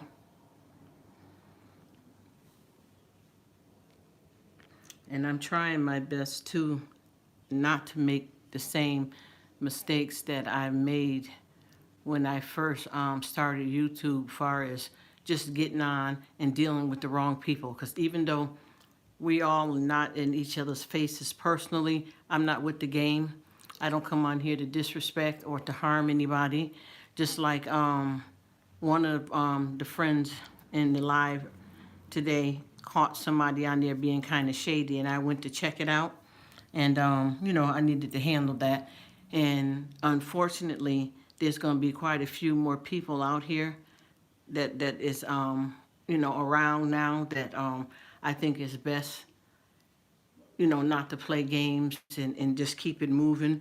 Because like I said before, I don't mind if people come in and chat and they chat amongst each other, but half the time they don't speak to me, which is not the biggest deal in the world, but it's like some kind of little game that's being played. And I've been watching this person, and mostly the people that I see on here, I got a lot of young ones coming through, and I try not to deal with younger, people, because I don't, I want to make sure they're old enough, because I had a real young one in there one night, and I'm like, even though we're not talking to anything, disrespectful, I think that anybody under 18, even 18 these days, boy, folks don't know as much as they think they know, but they shouldn't be there, and a lot of them need parental guidance as well. But this person here is 30s or 40s, and it's like they keep coming on trying to get like the rest of the people to stir up something with me for no reason at all other than they feel like they're in competition. And that is so weird because you can't be in competition with anybody because we're all individuals. But it just seems like this one person is doing that, and I'm just letting them flow. I'm not going to make a big deal of it, but I really feel that something just keep telling me that this person needs to be dealt with. And I don't mean in any kind of disrespectful or harmful way, but I think that it's best for them, they don't have to participate. Even if we have all the same people in common, go ahead and do it moving. It'll be for the best because I got other folks around me and just what I'm feeling. And they're saying, you know what, you don't need anybody like that. And you know how you said when you got somebody that seemed kind of creepy, but you're not sure, you're trying to let them do their thing. Well, this person is not necessarily in that creepy way, but they don't seem like they're coming on here legit. And I'm not saying that because I'm the type that I don't have to be loved by many, it's who love me. And on here, I'd rather have, 5 good friends than a million, people that don't even really care. Which is, I'm not on here to get my whole life from here because I'm not even faking it till I make it because I'm already made and I'm already doing what it do. So I'm good in that area. But I know that there's a lot of stuff going on here. And I tell you, no disrespect, because I know we all learn something new every day. But there's a lot of people out here that, I feel more sorry for them than bothered by what they're trying to do to hinder or, disrespect or be rude. It's just so many people are so lost out here. And I want to say this too to one of the people that be in the live. They had a live going and they went to bed and the live was still going and I was still supporting the live and chatting amongst a few people that I knew in the live. And there was one person that came on and they were adult, but they were very, very depressed. I mean, there was nothing, that could be said to them that would lift them up from how they were feeling. And I didn't, I knew what to say, but if they're not ready to receive it, there was nothing that I could do. So I just left that alone and I put it up to prayer. But it was a serious situation there. Now this time, I am going to, if you're still there, I'm going to leave off and I'm going to give you a chance to say something and I'll come back. All right. And Bert Beats is doing a quiz challenge on his channel. I believe it's coming up at 4 o'clock. I got to see what his time zone is. So that I told him he could pin it in the comments if he wanted to. Because, you got to be careful. And a lot of people don't seem to understand this. And I'm learning and watching and, watching out myself. But you can't just jump and mod everybody. And I think that's hard for people to understand. Because every time somebody come in my live, they keep saying, well, I don't have a jacket. I don't have a blue sweater. I don't. But they don't understand that you cannot give everybody that ability. Because you don't know what people can do with modern technology, so you have to be careful. But I can honestly tell you that I know that the people that I gave it to so far, I feel comfortable with them. But the higher ranking mods, that's only certain, there's only like maybe 2 people, 3 people that I gave that to. And it's not like I'm, somebody big and famous, because I am. No, let me stop. I don't mean to put myself down, but, like I need security guards and all that. But it's good to have friends. And people need to understand that you got to know somebody a little bit better, because folks start their channels and they're throwing out mod, jackets, sweaters, dresses. And I found myself doing that, trying to follow somebody that I, know that does it and thinking that is good. So what I did was the few people that I did that to and I didn't fully evaluate them, which I just learned myself, I definitely will take the jackets, coats, sweater, dresses back if I see how they're getting down, just for real, What's up, Katie? How you doing? I appreciate you still being here. I am running 2 lives. And I'm also running somebody's video. And I'm not saying it like I'm not caring and I'm not concerned. I put my time into this. And one thing I learned about YouTube, you got to be an octopus if you want to be able to work with, people, several people at one time. Also, I'm not playing games on here with anybody. I want everybody to understand that I'm keeping it real.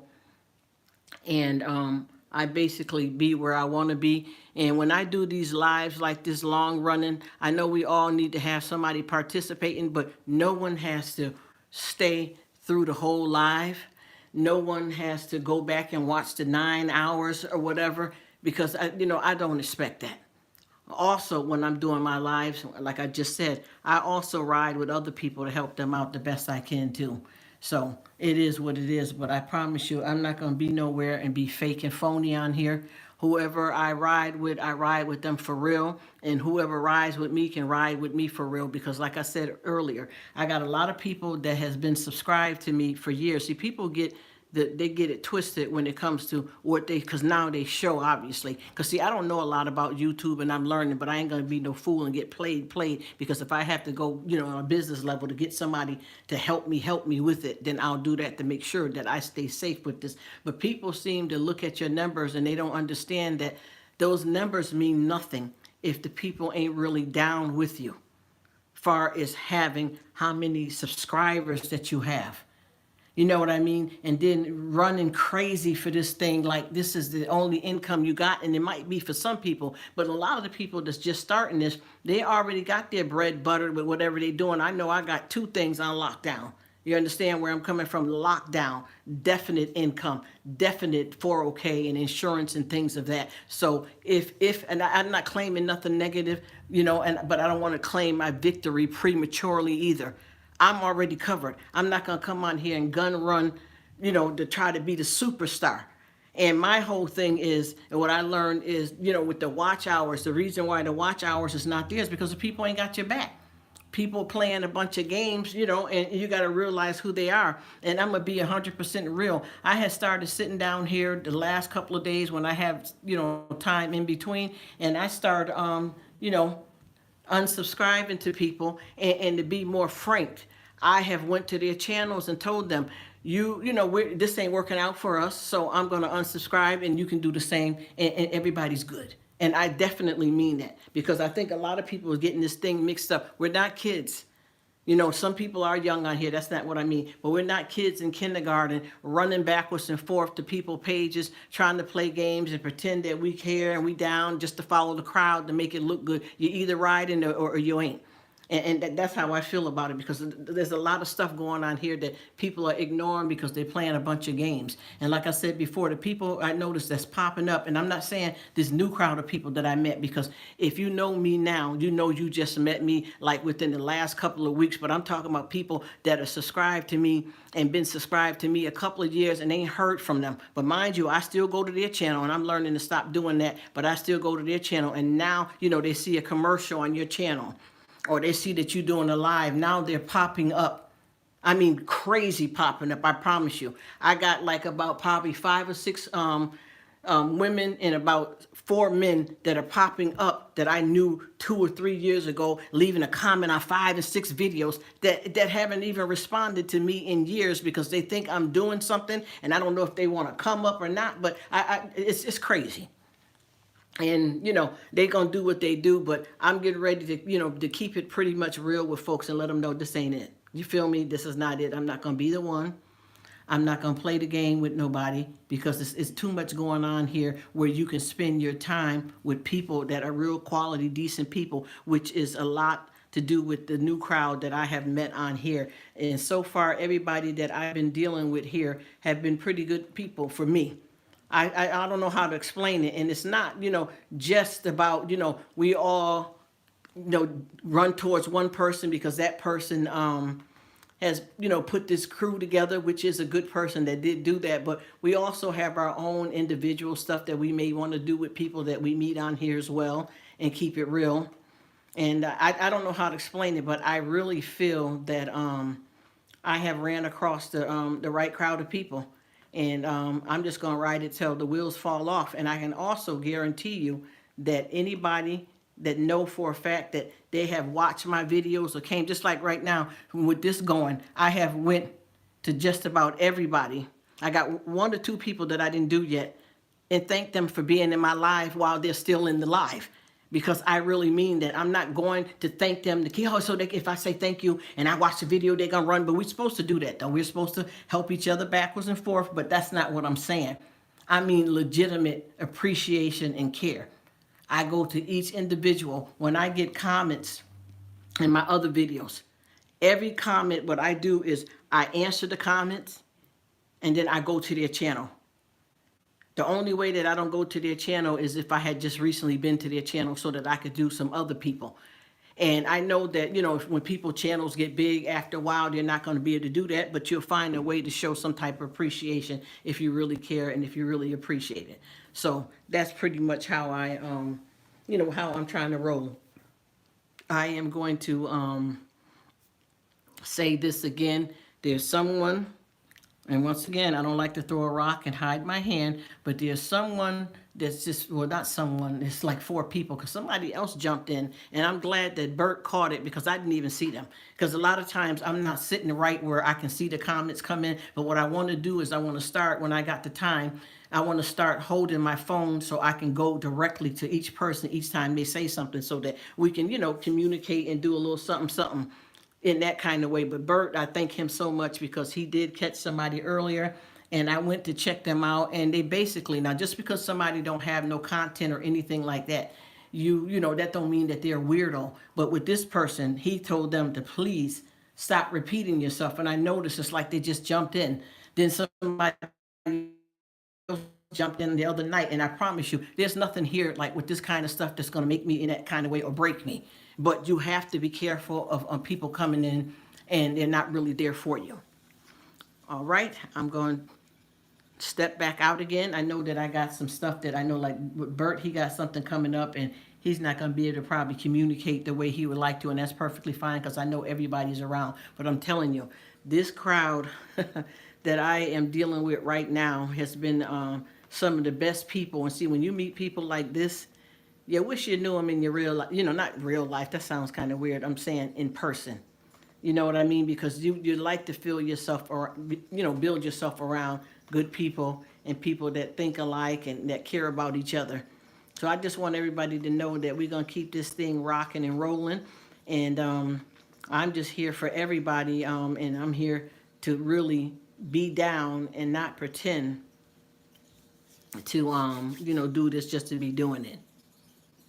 And I'm reading somebody's comments here. Oh yeah, that's Katie there again. Hey girl, Catertainment, what to do, what to do. And I gave you a compliment, and I don't know if you heard it or not, but just, once again, you are awesome pet dad, and you got a voice. I don't know how to explain that kind of voice, but it is, I like the way you do the characters too. But you talk the way you talk when when you're doing the games and stuff. You got some kind of voice that a lot of people don't have that, and it's very soothing. And I just like to throw that out. And also with the being a great pet parent, and there's a lot, because Bert's, oh gosh, I love Bert's dogs. They are so sweet, Rocky and Billy. And he is so kind to them because he treats them like he do his kids, like y'all do. But you are the type of pet parent that you are too, Adam. Some kids, humans, don't even get treated that well. So I take my hat off to you. You're awesome.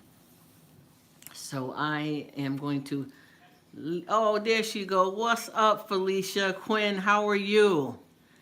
I enjoy you, and may God bless you always. And I know that you were in my live the other day, and some of the stuff that I said that I'm going through, you said that you have some similar stuff going on. And just know that I'm in your prayers, and I think it's all going to work out. And sometimes people don't, with us as people, we don't see like a lot of, and it's sad that it have to be that way, but God knows what he's doing. A lot of negativity have to happen to us, and I think it prepares us for our journey.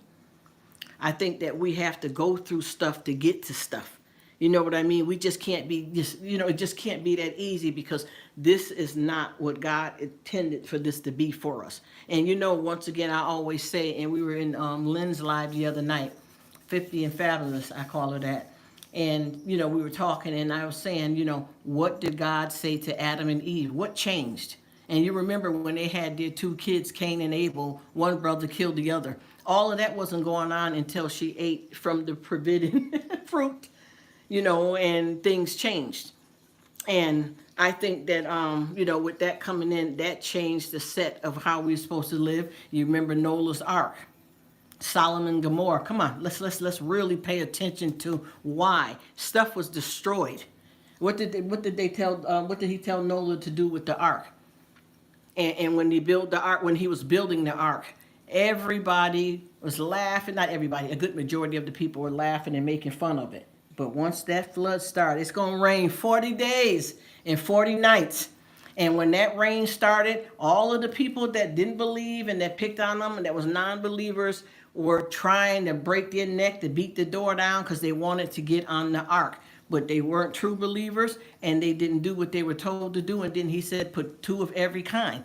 So that means that our birds are supposed to be here, our pets, every creature, is supposed to be here for a reason. And, he asking God, well, when will I know the right place to be? Whenever he put the dove out, that showed him where we should be. But Felicia Quinn, I really enjoy you. And I would love to see you put up a channel because I went over to your content and I responded so many times that, I done clicked on everything that I could see. And also Patty Fish too. Patty Fish, you got some nice stuff on there and I'm looking for some more content from you. Everybody, see what I mean? How you can get on here and you can speak about everybody because we all are beautiful. We all are beautiful people and we know this. We're doing this. And I'm liking what you writing here, Felicia. This is so beautiful right here. As you are in my prayer, sister. Amen. Amen. Yes, God can't use us if we haven't been through anything in order to reach out. Yes. And see, oh my gosh, a broken vessel. Yes. That's what, see, this is the learning. See, you can't keep on, see, it's so hard because people don't comprehend it. And I'm going to tell you, it took me a long time too. But what you got to do, you got to reach out and do the study and look into the Bible and understand. What is it all about? What are we here for? And once you do that, then you kind of understand, well, what's going on? Well, how come this happened? How that happened? What's going on? Well, why did this person have to die? But this person is evil and cruel or whatever have you, and they get to live. That's not how it works. We're all here for a reason, and God has a way of putting us through this because we got to go through a test. This is a journey. We got to go through a test to make it to the promised land. And if we can't deal with this here, because we got to learn how to behave, our anger, our strife, our complaining, our mumbling and grumbling, there ain't going to be no room in heaven for that. In heaven, there ain't going to be no more dying, cancer, sick, hate, racism, cruelty.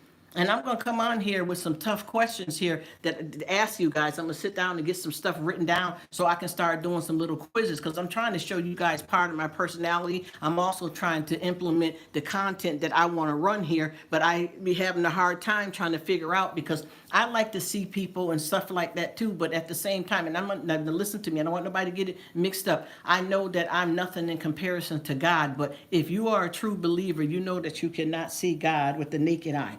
You have to look at the Lord with your spiritual eyes. And I see that with this YouTube thing, a lot of people may not feel comfortable because they can't see you. But at the same time, you got these shows called Catfish. And people are sending hundreds and thousands of dollars to somebody that they don't even know that's real or well, they're a real person, but they're not who they say they are. And you have to trust and believe that your spirit is connected in a way and hoping is guiding you properly. You putting some good stuff down here, Felicia, Miss Quinn, and I appreciate it. Thank you. It's in the works. Don't know what I'm going to do, but if the Lord will, yes, create you a channel. Yes, oh, Sister Lynn, that's another one right there too. Oh my gosh, I don't even know how to explain it because I know she does it for all of us, but she is really definitely the way she started talking, it's like she walking right through my brain. And we got the same opinion about so many different things. And then I'd be hearing you with your preaching in the comment section too. You're hitting that note. You're hitting that note. You understand it as well. And we got to come together. We have to come together and do better than what we're doing. And I keep telling people, even if you don't have anything financial to give somebody, you can always give people a kind word. Do you know how many people well, we all do. I've dealt with that. I go up to this bank teller and they just sing, yeah, what can I help you with? Like very upset. And I say, well, I'm going to deposit some money in the bank or I'm here to cash my check, which most of me, I get everything direct deposit, but I'm just saying, all right, well, give me a minute. And then I say, well, hi, what's going on? How you doing today? Your nails look nice. And I don't say it just to break the ice, but I want them to know that they matter. And sometimes folks are going through something and, because they always say when you meet a person, And first impressions is what you go by. I used to believe that, and that is true in some cases, but not necessarily, because you don't know what that person is going through. And then they say too, when a person show you who they are, you believe them. I'm going to be honest, I don't believe that in all cases either, because I've met someone or some people throughout my life that when I first met them, they seemed to be really cold and angry, and you didn't know that they just got diagnosed to die, and they didn't know how to, behave carrying that emotion, and they're at work too. That's what makes it hard, because they're at work. Thank you, Uncle Burpee. And I just got through watching your video, and you've seen me come through, and I come through because I love your philosophy when you be talking, and I love the workout. If I could physically do that what you're doing, that would be one of my main exercises, because I got like 5 things that I got to do to work through a lot of health issues and dexterity and things of that. And my dear Adam on here, he has described quite a few of medical issues and things. I don't want to get in his business because he can tell his business, but I can relate. I can relate, and I'm glad that you're still here. And I have taken a lot of your advice about trying to do right and understand. That's what I got to do too, is find somebody that I can get to train me and show me, because see, I learn in a different way because of things that happened to me medically, and it's hard for me to comprehend certain stuff. But a lot of what you've been telling me to do, I've been trying to follow it, because I believe that you are the one that had mentioned about a friend in Kenya and about how she does her lives and go to bed. It's whatever that works for each individual. And I'm seeing you here too, Miss Quinn, again. She said, exactly, so true. Right. Maybe the only light they see. Yes, yes, yes. You may be their only hope. Yes, and we pray for healing. And that's the thing too. When you're out here, people want to see the God in you. And a lot of times, a lot of people keep on saying one thing, but their actions is different than what they're saying. That's why when I come on here and talk, I talk about stuff that's my business and my life, because I don't want nobody to get on here and say, oh, well, they telling you that, and they probably, oh, I'll prove it to you. Now, see, if I could put on a whole hooded mask and sunglasses and show you that my refrigerator is broke.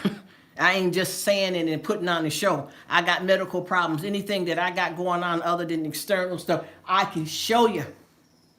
I can show you. So that ain't a game. And what I'm going through legally, and what's keeping me off of camera and location, that's why I can't do the interviews, because I know that there's a lot of questions that I'm not going to be able to answer, and I don't want nobody to feel uncomfortable, because I can't even say, what country I'm in right now.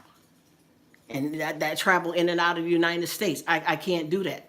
I can get into, some more simpler things that people that I've had issues with in the past, that they don't know about me, because I am a totally different person now than who I was back when these atrocities happened. But I do let you know the truth, and I got my paperwork here that if I need to show it, I could cover up my name and show you some of the stuff what's going on, because what I got in place is permanent for life. It'll never be no going back, turning back, dealing, even with the job situation that I had, because there's 2 situations with me. My personal life, something happened that's really bad, court proceedings, no fault of my own, real talk. And then with my job, personal, well, it wasn't personal, it was something that happened with dealing with clients professionally. And I had to transfer somewhere else for safety reasons. So that is really the truth of what's going on there. And when I talk about, just like when I did, my first live, very first live, I talked through the whole thing. And John from the Valley, I can't never pronounce his last name right, but I just say John from the Valley. He's a cat, he's a cat pops, or look, a cat dad. And he also is going through some plumbing problems right now, and I've been praying on that for him. He came to my very first live. And I talked through the whole live. And y'all want me to start talking, honey, y'all going, because I got the Bible out, and you understand what I'm saying. But I got a lot of other stuff that I would like to talk about. And once again, when we speak about stuff like far as church type of stuff and God, politics and stuff like that, people get upset. But what I'd like to do is I'd like to give everybody time to decompress, express how they feel, and then be back on point and figure out how you want to go with that, because it gets to be controversy when it comes to that. But also, when you're dealing with somebody and they're talking about something that you don't like, you don't have to be bothered with it. Everybody wants to sugarcoat everything, hide everything, keep playing with it, ain't coming to the point of keeping it real. And that makes to me, I can't do that. Because like I said, I don't like to throw a rock and hide my hand. And she said, yes, ma'am, please, would love to hear and speak with you. Honey, we can do it. We can do it. And we can do it where we have the understanding of people. Because I got so many different people that said they're atheists. What am I going to do? I just tell them God is good, but that ain't none of my business. And I can't, get mad at them or try to turn them around, because I got a lot of people that ask me, what's your denomination? I said, I don't have one. I'm just Christian. And what does that mean? Well, being Christian means a whole lot of different stuff, but I know that with me, I mess up a whole lot. And see, that's the stuff that I want to get into, because I'm talking about some good stuff that I do. I ain't embarrassed to admit some bad things I've done, even if I say I'm walking with Christ and I done stole something tomorrow. That don't give nobody the right to judge me. God's going to deal with me.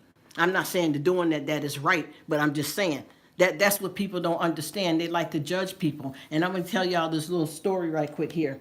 We were going into a store that was across the street from a bar. And one of the people that was with me, they looked over and said, ain't that so-and-so? And look at her trying to act like she's saved and so into God, and she's going into a bar. What's she doing going in a bar? And she's supposed to be a member of the church. And started that rumor. Y'all know how it go. That showed me a different part of that person as well. I didn't agree with it. I told her I don't want nothing to do with that. I don't talk about nobody like that. Let it be. Got that rumor going. And what really was happening was, she went, I'm not sure if it was a baby shower or a bridal shower, but the person that was having the event rented out that bar so that they could use that to have the event there. And yes, they did serve alcohol, because that was for people that do drink and do what they want to do. But you can't say because she was there that she was drunk, doing something wrong, or fornicating, because even if she was and she's coming to church, that's her business. See, that's the problem with everybody. They said, God said, come as you are. And people are so quick to judge you. I'm not going to be the type of person that everything that I say, it's got to be, praise the Lord, God's up every minute. I'm going to laugh, I'm going to joke, I done slipped up and cursed a few times. I'm just going to keep it real. God has to deal with me on that, but I also know that he knows what I'm going to do before I do it, and I got to keep working on it until I get it right. And I think a lot of people don't know that you cannot get to the point where you're going to be perfect. I think that God knows there's a lot of things in you that may not change, and he accepts you just the way you are.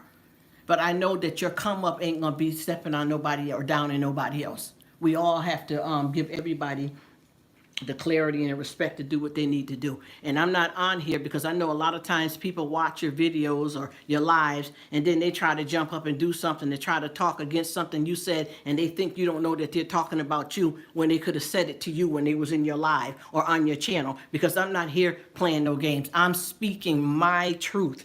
There's nothing that I'm saying here that I have to sit here and make up a lie just to have conversations, because I can get a book right now, the Charlie Brown book, and read it exactly what it says in the book, and you can buy the same book and confirm that I am telling it like it is. So instead of getting on and being fake and lying, I can do something that we know is real. We know God is real. On the book, it says Bible. You see what I'm saying? So it don't have to be played or faked. I'm going to leave for a minute. I'll come back.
Hey, what's up, Felicia Quinn? I am glad that you're still here, and I am in and out of, well, I've been consistently going in Lynn's live, but I'm also doing two other people lives now. Before it was two lives and one video, because I like to go backwards and forth to try my best to help everybody out. I am so glad that we met. And you see, Sister Lynn thinks a lot like me. I don't know if you can tell. I know that we're different people. I ain't bugging out or nothing, but I'm just saying it is what it is. Hey, Bert, I know your thing is going to kick off, and I promise you that I will be there. You understand me? This is real. And we are real riders. You know, we up in this building, and we about to make this thing rock and roll. We're going to make some things shake.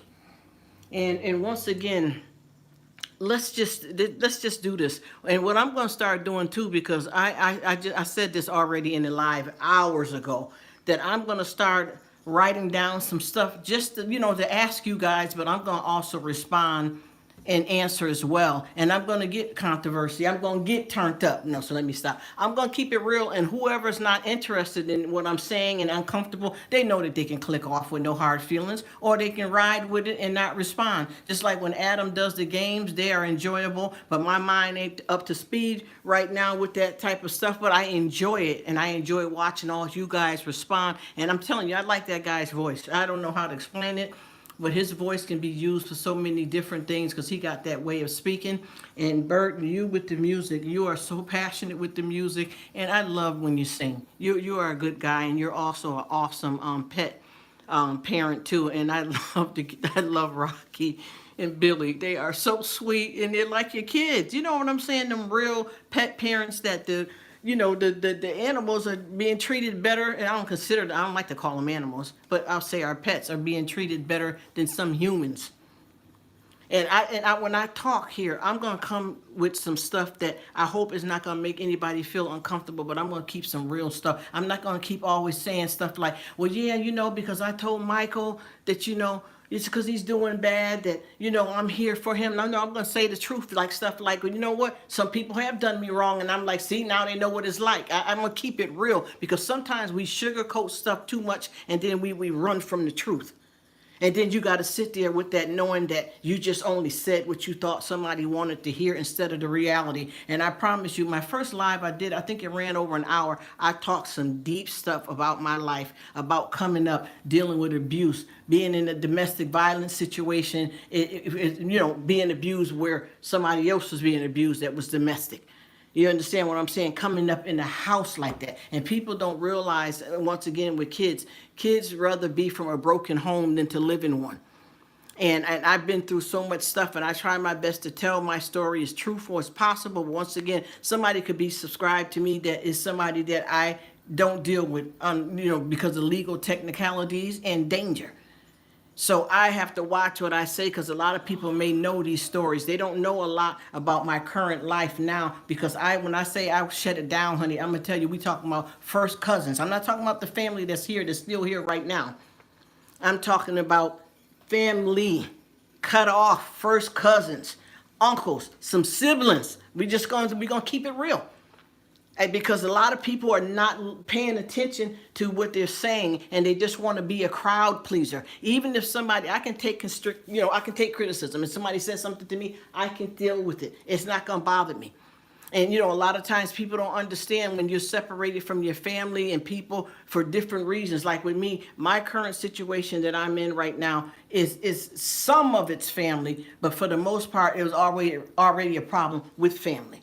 I am not living just to be a people pleaser, but I do care about people. And this stuff here, this is a lifestyle that we all have to adapt to and just find our niche. But I want to get raw with some stuff like I did on my first video and tell y'all times where I've had to sleep outside. You understand? Because I couldn't be in the home. You know what I mean? And I'm not going to say which home, because like I said, when you when you speak on this stuff, people are, they know you. They'll know you. Yep, and you go ahead and let it run and do your thing, and I'm going to pop up over there where you at too as well, Bert. But I'm just going to keep on talking because I noticed that all of us, everybody, the person, the host, and everybody is doing different things in their house, so they popping in and out. Go ahead and let it rock, bro. And I hope y'all don't misunderstand me, think I'm feeling like I can just take up everybody's time and run all of these long lives. But I'm learning from people that's telling me to do this, and that's what I've been trying to do, is get where I need to be, because I promise you, with my life, with the grace of God and God only, I am okay financially.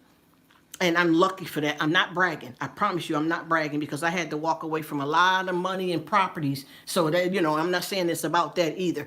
But I do know that if the YT becomes something lucrative, then that would be a blessing, and it'll be extra. But I'm already good. Thank you, Jesus, for that. You feel me? I'm already good. But why not be able, because see, my thing is too, like I said, the friendships that I'm making on YT is priceless. And I was talking earlier about, when you pass away, and Miss 50 and Fabulous is speaking on the same stuff that I was speaking on too. We don't want the people that we leave behind to live a life of misery because we're not there. That's why God wants us to be able to tap into the spiritual realm. Because see, with me, I'm learning that if I do lose somebody in my life moving forward, before I knew this, that I would accept it. Even there's somewhere, I believe it's in the Bible, I'm not sure now, y'all don't quote me because I ain't perfect here. Nobody's perfect. But they said you're not supposed to grieve no more than 30 days because you have to get on mentally. And I'm not saying that it's not going to hurt forever, because I've had deaths in my life that has hurted forever. You understand what I'm saying? No matter what God say, chill it out, whatever, I have, because I'm doing what he wants me to do. But that hurt and that pain, because you're more used to dealing with them more on a physical level. But when you get in touch with somebody spiritually and you ride that ride, you'll have a connection the way you do with God. But obviously he's the King of Kings, Lord of Lords, so we can't do that, but we can get close enough to it. And that's what I'm doing in my life. I am trying my best to keep moving forward. Now, if I sit up here and say that I don't cuss sometimes, I don't get down and out, I don't kind of lose my faith some days, I wouldn't be honest with you. But see, that's up to God to judge me, and also for me to share that with you all or whoever, so that if it happens to you, you're doing your thing. Because that's how we roll until we can get it right. And I don't think it's going to get all the way right. And I know you understand where I'm coming from, Felicia Quinn, honey, because it's the truth. And just like with, I don't know how to say it, because I know a lot of people feel the same way, but something about Miss Lynn, me and her, like the stuff that she's saying stuff, and I'm finishing it off while I'm watching her video. I got her video right here on my phone. And then I also got other computers running with people's stuff going on there. And then I got to get ready to add this other channel in that's finna do the live. But I honestly feel that we all can do things if we put God first place. And a lot of people talk about God, but you can't see the God in them because a lot of people are not real and true. And with me, I really, really, really, thank you, Bert.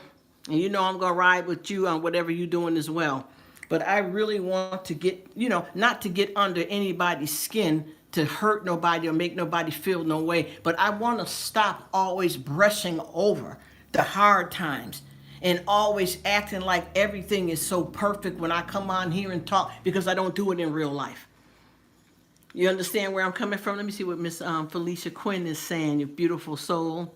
I can relate. I've held on to things for, oh, honey, tell me about it. Yes, way past the time. For years, learning how to release it all to the Father. You can't really live in his purpose if you are not doing what he says. And then there's some things that he's going to give us clarity, because he knows that that's a tough area for us. And a lot of people think that when you go to church that you have to be perfect. But once again, and I said this earlier, the travel team was not just the 12 disciples. It was more than that. He had adulterers. He had people that were gamblers, that were thieves, that were liars. Why did he pick those type of people to travel? Because he will meet you where you're at. because nobody's perfect. And Jesus traveled and took all of that. He traveled with this team and took all of that to the cross. When he was hung up on the cross, he also was up there with some sinners. People are, it's just too much judgment. And I have to catch myself too, because I be out in public and I know I be judging and saying stuff. Let's be real about people. You know, and like I said before, I done seen somebody with, look at her, she got gray hair. She should know better than that.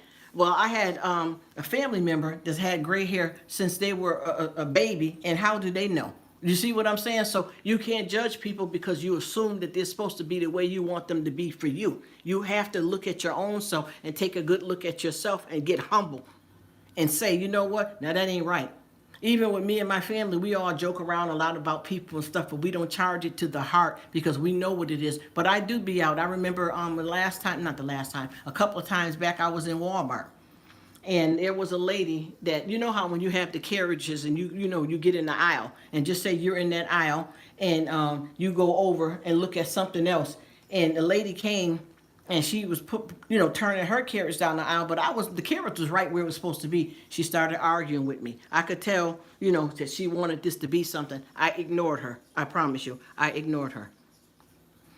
She left off and she came back again, and then the store people, the few that was there, it was like 2 of them that was stocking. They started looking at me. Is this a problem? You need any kind of help? I said, no, I'm good. She came back again, and I said to her, I said, listen, ma'am, I don't know you, you don't know me. I didn't do nothing wrong. There's no need for you to keep running around here, yelling and carrying on. I'm not the one. That's all I said, because I wanted her to understand me. I wasn't getting into a brawl, but what I did do after I said that, I did leave off.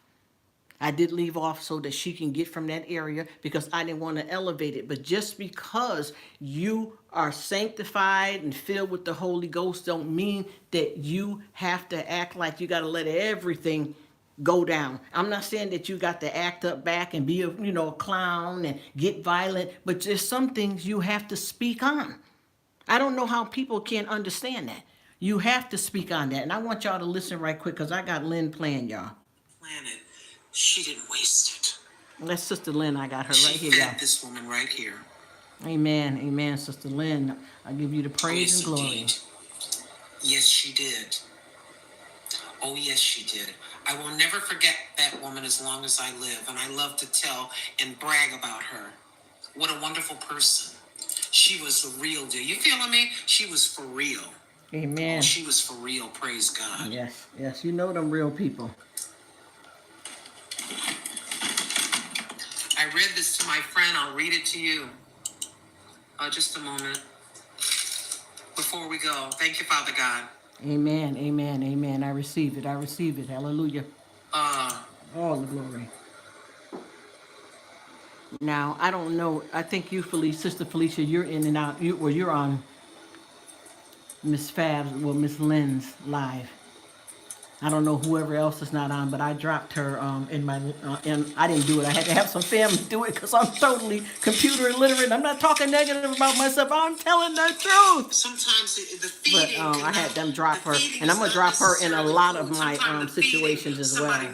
Okay, and I want to give you your blue dress, beautiful Miss Quinn. Okay, and I'm gonna add it right now if you don't mind. If you don't mind accepting it, being a mod, beautiful lady. I'm finna drop it right now, so the next comment you make, it should show you. And I've been meant to do that, but see, I don't know all this stuff. I'll be sitting here running my mouth and all over this way and that way, and then a lot of times I'm working, and that's why I do the silent, and I only do the silent lives because I was told that's how you're supposed to do it, and let it run to build up hours. Jesus Christ, excuse me. Yeshua HaMashiach is real. Wow. The Holy Ghost, the Holy Spirit, real. Oh, yes, indeed. Being absent from the body and being with the present with the Lord. Yes, real. yes. That is so true. That is so true. When you are absent in the body, you are present with the Lord. And a lot of people don't understand that. A lot of people think too that people that are not going to heaven, that they're not, and he got a special place for all this to occur. And we just have to believe and know that we know. And one thing about it, like I said before, we have to stop living with regret. Even if you do something that is really bad, and a lot of us do, we still have to find a way to forgive ourselves, because if God is forgiven, who are we? And if we don't do what he say, how are we following his word? How are we having our salvation with him if we are not listening? You understand what I'm saying? So you are doing it with, see, I got Sister Lynn going too. I don't know if you heard it just now when I put it up there. And the next time, even if she's not on live, the next times I do my videos, I'm going to let you guys, and I'm going to make sure I ask her about it. But I know she says, share me out and that type of thing. So I don't think she would mind, but I'm going to let a lot of people listen to her. The only thing that I'm trying to be careful about, and no disrespect to anybody, is that I got a lot of people that just completely haven't been responding to me in a couple of years and ain't been around, and I still be commenting on their videos and they don't have my back at all, but I still been backing them up. I just don't want the negative people to come over to any of you nice new people that I'm meeting. So I'm trying to watch how I get down, because on these lives that I've been doing, people has been coming from the crypt out of the blue because they see a commercial, so they think you're getting paid. They come to see you for a come up instead of enjoying the friendship that you're trying to provide and have with them. So I'm trying to watch out, because there's a lot of people that I'm going to have to go and sit down, and I'm going to have to block them, because I can't have no further involvement with them, because it's for the best. Yes, and to be absent in the body is to be present with God. That's what I keep saying to people, and a lot of people don't seem to understand that. And when you have stuff like that that you don't understand, you have to study the Bible so that you can get it down packed in you.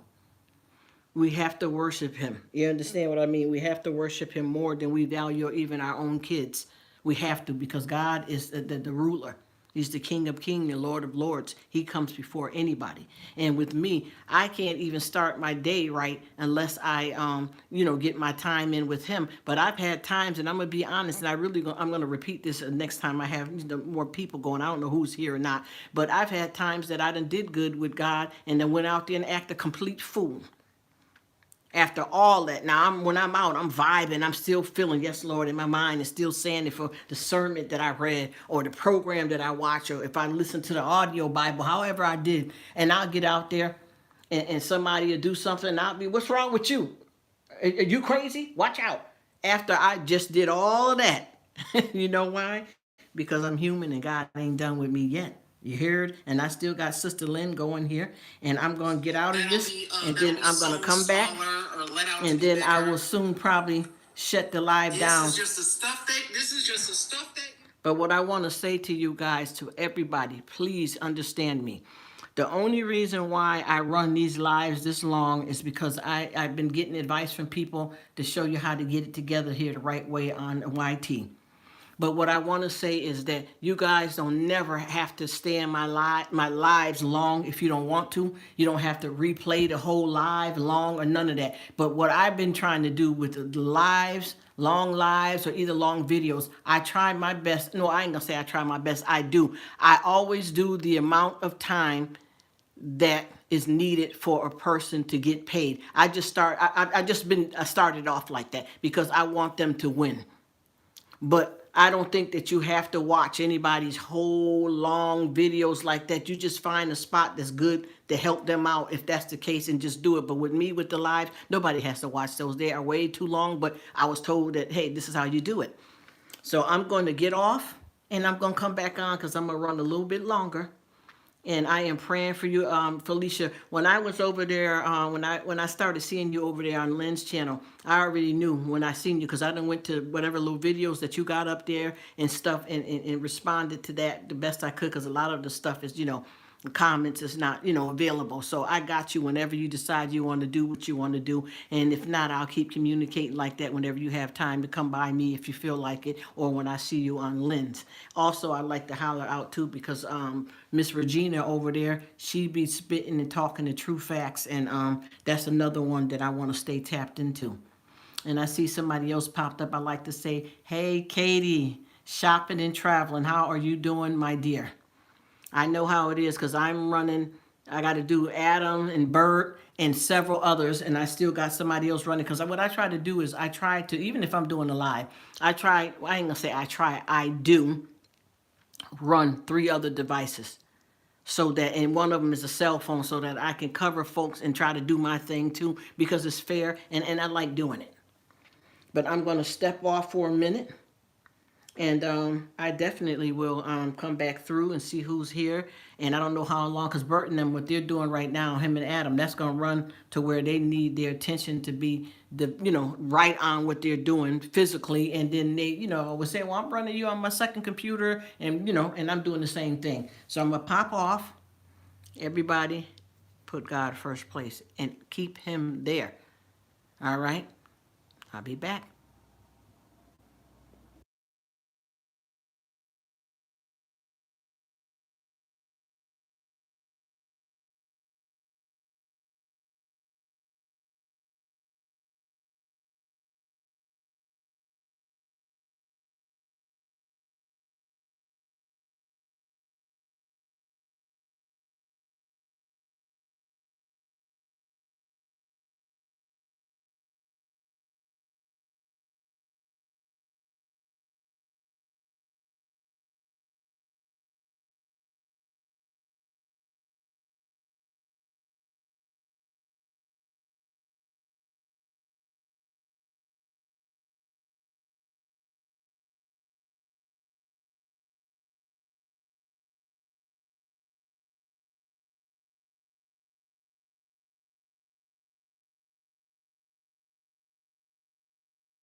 Hello, hello. I appreciate everybody that's been hanging in there. I am still running three three other devices here, and I thank you guys.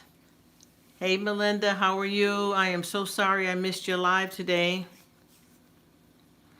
What's up, Adam and Bert? I was there. It's just there's certain things I don't get into, and I enjoyed it though. I just got to get, stop being so lame and get back into the swing of things. I hope everybody is doing the best that they can do with this thing called life, because I'm here trying to get it together. And, you know, today is today, and we'll have a brand new start tomorrow. Oh, thank you, Linda. I like your name. It's so pretty. I like the way it's spelled.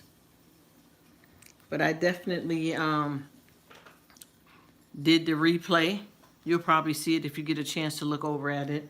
And I'm going to check out some more of your stuff. And I know, to be honest with you, it may be easy right now because it's not as many people, but I know that everybody that I deal with on here, I check them all. And I enjoy it. The content is amazing. Everybody has something different to offer, and I appreciate it. And like I said, too, let me see. Yeah, I'm going to soon end it, Adam. And I just like to say that I appreciate you guys, and I'm going to be coming out. I already said this hours ago. If you whoever was there that heard me, but I'm going to start coming in with some questions that I like to ask, and I'm going to answer them myself too as well. And I don't want to disturb anybody's groove, but I am going to be talking about certain pointed things. And, I understand if somebody wants to be in the live and they don't want to answer, or they're not interested in it, or they want to click off, I get it. But what I want to do is I want to come raw, for real, more than what I've been coming, which is part of me. I don't want to always sugarcoat everything and always respond to what I did good. And because I believe in God, I did it this way only because I'm serving God. I want to be real because I'm serving God, and share the mistakes. And like I said before, my very first live that I did, I broke it down. And I don't want to always come on here and like sugarcoat everything and be afraid to say something, be afraid to think outside the box, and to block what I need to say fully with everything. Because like I said, there's a lot of people that I don't deal with that could be one of my subscribers that could put me in a situation where I could be in a dangerous, predicament. But I'm still doing my best by trying to chill and not be on camera as best I can, so that I can at least live and do some of the stuff that I want to do out here on YT. But I know with me, I can know a person, and I'm the type to vibe off of people spiritually. And you know. And you could get on here, and unless you can speak a whole different language with a pitch to your voice, I pretty much would know who you are. So I feel like me, even though I am doing this more verbal than being on the camera physically, somebody that know me may hear my voice and remember me, and know that it's me. I also feel that I am doing what I can, but I want to, live out here fully and a lot better than what I have been doing. So I'm taking not no chances to, get myself caught up or hurt or bothered or anything. But I just want to be careful, because I know there's a lot of people that, they put on a disguise, and folks know you, they know who you are. So I can say with me, I might be able to get away with it a little bit physically, because I ain't as slim as I used to be. I'm a little thickums now, and things have changed, so I might be able to pull that off, if you know what I'm saying.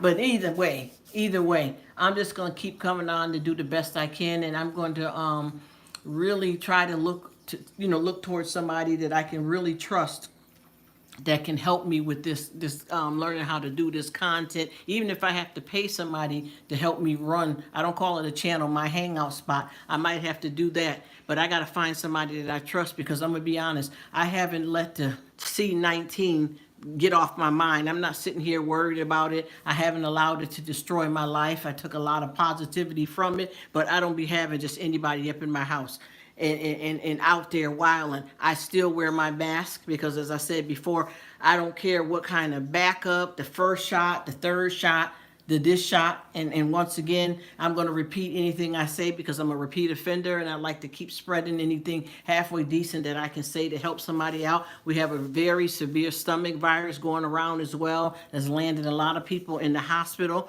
So there's a lot of stuff that we have to watch out for. So with me, I've never taken off my mask. The only time I've taken off my mask since this situation is going on that I'm in public is at the dentist's office and doctor's appointments where I was required, and that's really just for my annual, to open up my mouth so they can see how my teeth is doing. Other than that, no.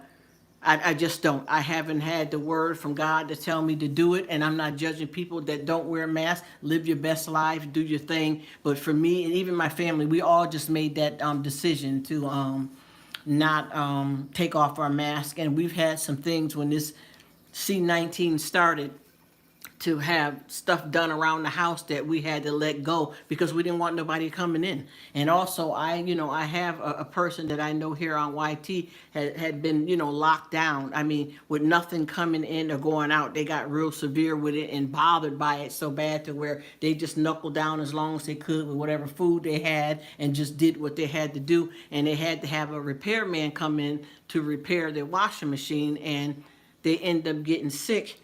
And when they called back to the company that sent the repairman out, he had, I guess that after he left their house, I say maybe later on that evening, had called in to the job saying that he had the C-19. So from what they're saying is that he came in and, it infected the family. So I don't know, and I'm not living like terrified. I'm just doing what I feel protected for me and my family. And I also have a family member that when we go out, they wear gloves. So we disinfect everything, the mail, the whole nine. So I just pretty much keep it locked down like that. And I am going to, like I said, you'll hear me say it again, so don't think I'm running out of stuff to say, because see, I can talk it up. But I'm going to get ready to sign off here. And once again, I want to tell you guys this, and I know y'all know we're all, when I do these lives like this, you don't have to ride with me through the whole entire time. Even though I'm going to do it for, several people, I'm going to be there as long as I can. We get around and do different things, but I'm going to be there because that's what I like to do. That's because I care about people. But for me, even if somebody missed my live, you don't have to watch the whole thing on replay or nothing like that. Or even when I'm on like I'm on now, you don't have to go through the whole 9 hours or whatever time I do. I'm only doing this because I was advised this is how you do it. So I'm trying my best to do what I need to do. But with the grace of God, I am financially secure.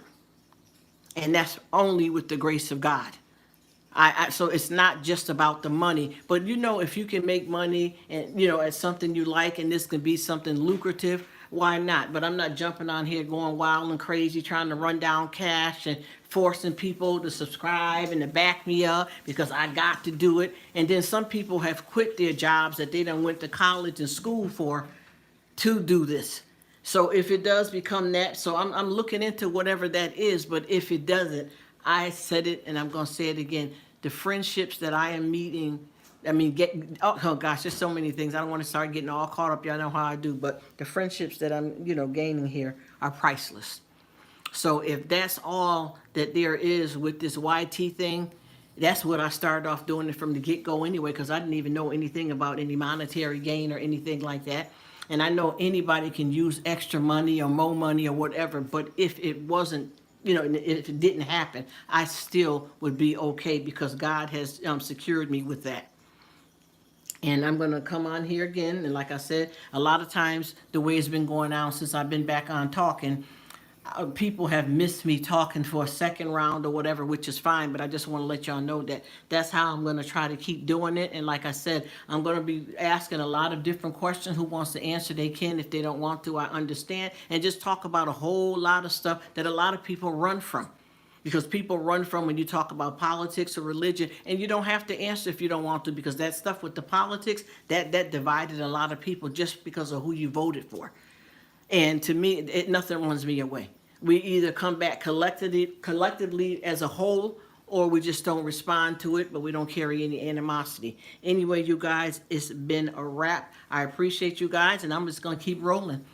And I wish everybody the best of luck. And anybody on here, y'all already know I come and see y'all. Everybody that's in the group that I am, subscribed to, they know I've been there for them from day one since we met. I've been there. And I'm not going to lie, I'm not subscribed to everybody because we got a lot of members. And then I got a lot of people that I've been dealing with before I even started in with the group. So I make my way around to everybody, but it takes a lot. It's a lot of work because I have to, as soon as I get a comment, that's what I deal with mostly too, is when people comment on my video, I always respond to their comment, and it don't be no quick throw together just saying anything. I really engage if they're the type that seem like they want engagement. Some things just, some comments just be, hey, how you doing? All right, take care. It be like that sometimes. But I always, every video that I watch, if somebody comment, I go right to their video. I don't wait. I don't do nothing else. I respond and I go to their video and I watch it and I keep going. And I tell you, it is time consuming.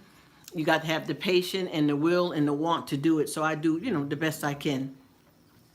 And I just like to thank you guys for everything. And you're right, Adam. You can't stretch yourself, too thin. And that's what I decided that I was going to do when I started adding this in, especially already working 2 jobs and stuff like that. I am not going to let this be something that takes me down. You understand what I'm saying? I know that this could be something bigger and maybe make more money than what I'm making at what I'm doing. But at the same time, what I already have is secure. And I'm not going to let anything interfere with that to where I'm doing this and then I got to go to work and I'm not able to do work because I'm all tired and worn out from doing this because there's a lot of typing and switching devices over. You're putting wear and tear on your computer, on your phone, other than what you were doing before you started doing YouTube. So, and then also I feel that you shouldn't invest too much money into this unless you know you're headed towards getting some type of return financially, no matter what that amount may mean to you. So I'm trying my best to look at that for what it's worth too. And I see Bert right here. Yeah, I see him here. Okay. Oh yeah. And see, even with Renee, I was watching her and it was like 3 of us left and I think we closed it out. And I've done that a lot with Bert's videos as well. It's just because I want to be there. But you guys, we don't all have to do that. We don't have to watch every video, every entire situation. I mean, because it's life. Come on now. How many of us got husband, wives, kids, cooking, cleaning, laundry, life? So if we put all in, even with the job, you got to know that we got to have our jobs. And with the job, at some point, you go home and chill. So a lot of this is our downtime. And a lot of us, like I do it when I'm at work. And I'm not doing anything to get me in trouble or to get fired or anything, but I do. And it's because I want to. And anything that's worth having is worth working for. So, and even if it's not a monetary gain, it's dealing with other people's soul spirits, people around the world. And I'm going to tell you, I done traveled somewhere. I done been to Minnesota. I done been to Guatemala. I done been around the world. And I still haven't, and probably never will be able to meet as many as people as far out. I'm talking about we got the whole world, countries, universe, the nation. I mean, this right here, YouTube brings people together. It's nice to be able to sit in your house and say, if I've never been to Kenya, I have a friend from Kenya, anywhere in the world. It's absolutely amazing. So I do the best I can. And like I said before, let's all keep it real with each other and let's ride this ride. Let's drive this bus. Cause I said car, but I got to change it to a bus. It's got to be a big old bus for all of us to fit on it. But let's ride it till the wheels fall off. And when they fall off, we're going to be riding on the rims. And then when that get too bad, we're going to get it repaired. Y'all know what I'm saying. I hear you, Adam. Absolutely. And you can support us. Yes. 100% of others. Only 24 hours. I'm telling you, 24 hours in the day, you hit the nail right on the head. Because of the fact that time is something that we can't get back, and time is something that we can never change. So we have to be, we got to keep our heads screwed on right and make sense of this thing. And even with me, y'all know I've been riding all day long, but I have been sticking to my life, what I need to do, and caring about other people, because sometimes you can put yourself aside and do something for someone else, and then sometimes you have to say, you know what, I can do a little something for them, or today is about me, self-care, and I'm talking about not doing nothing for nobody. I mean, I know people got kids and pets and stuff they got to tend to, but I mean giving yourself some self-care and some love. You know what I mean? But I'm gonna really get off this time, and y'all know me because I told you it may seem like I'm silent because I got all this stuff posted up and I don't be on the camera. But I promise you, hey Patty, what's up, girl? I've been checking your channel out too. And when I come on here, I'm not saying that y'all don't believe me and I gotta prove something, but I try to keep it real. Go and check. When I tell you I just watched your video, it's true and did and does. I have, and I mean that. And I appreciate all of you guys. And look, I can't get off. See what I mean? Now I'm going to start talking about the man on the boat. Let me stop. Anyway, you guys, I'm going to get up out of here. This one ran way longer than what I thought because I was busy doing this, a little bit of work that I brought home. And then, you know, you got to cook, you got to clean, you got to get in there and scrub it up that body. And like I said, when I talk to you guys, y'all going to hear some raw stuff. All right, Adam, you take it easy. Have a good night and tell all the cool cats I said what's up and tell Rosemary I love her. Rosemary, I don't know what it is because I don't like to pick favorites, but something about Rosemary. You know, I always ask about her, but I care about them all. And y'all take it easy. And I definitely will see y'all in the next one. It's been real. Everybody peace out and always keep God first place. Amen. Hallelujah.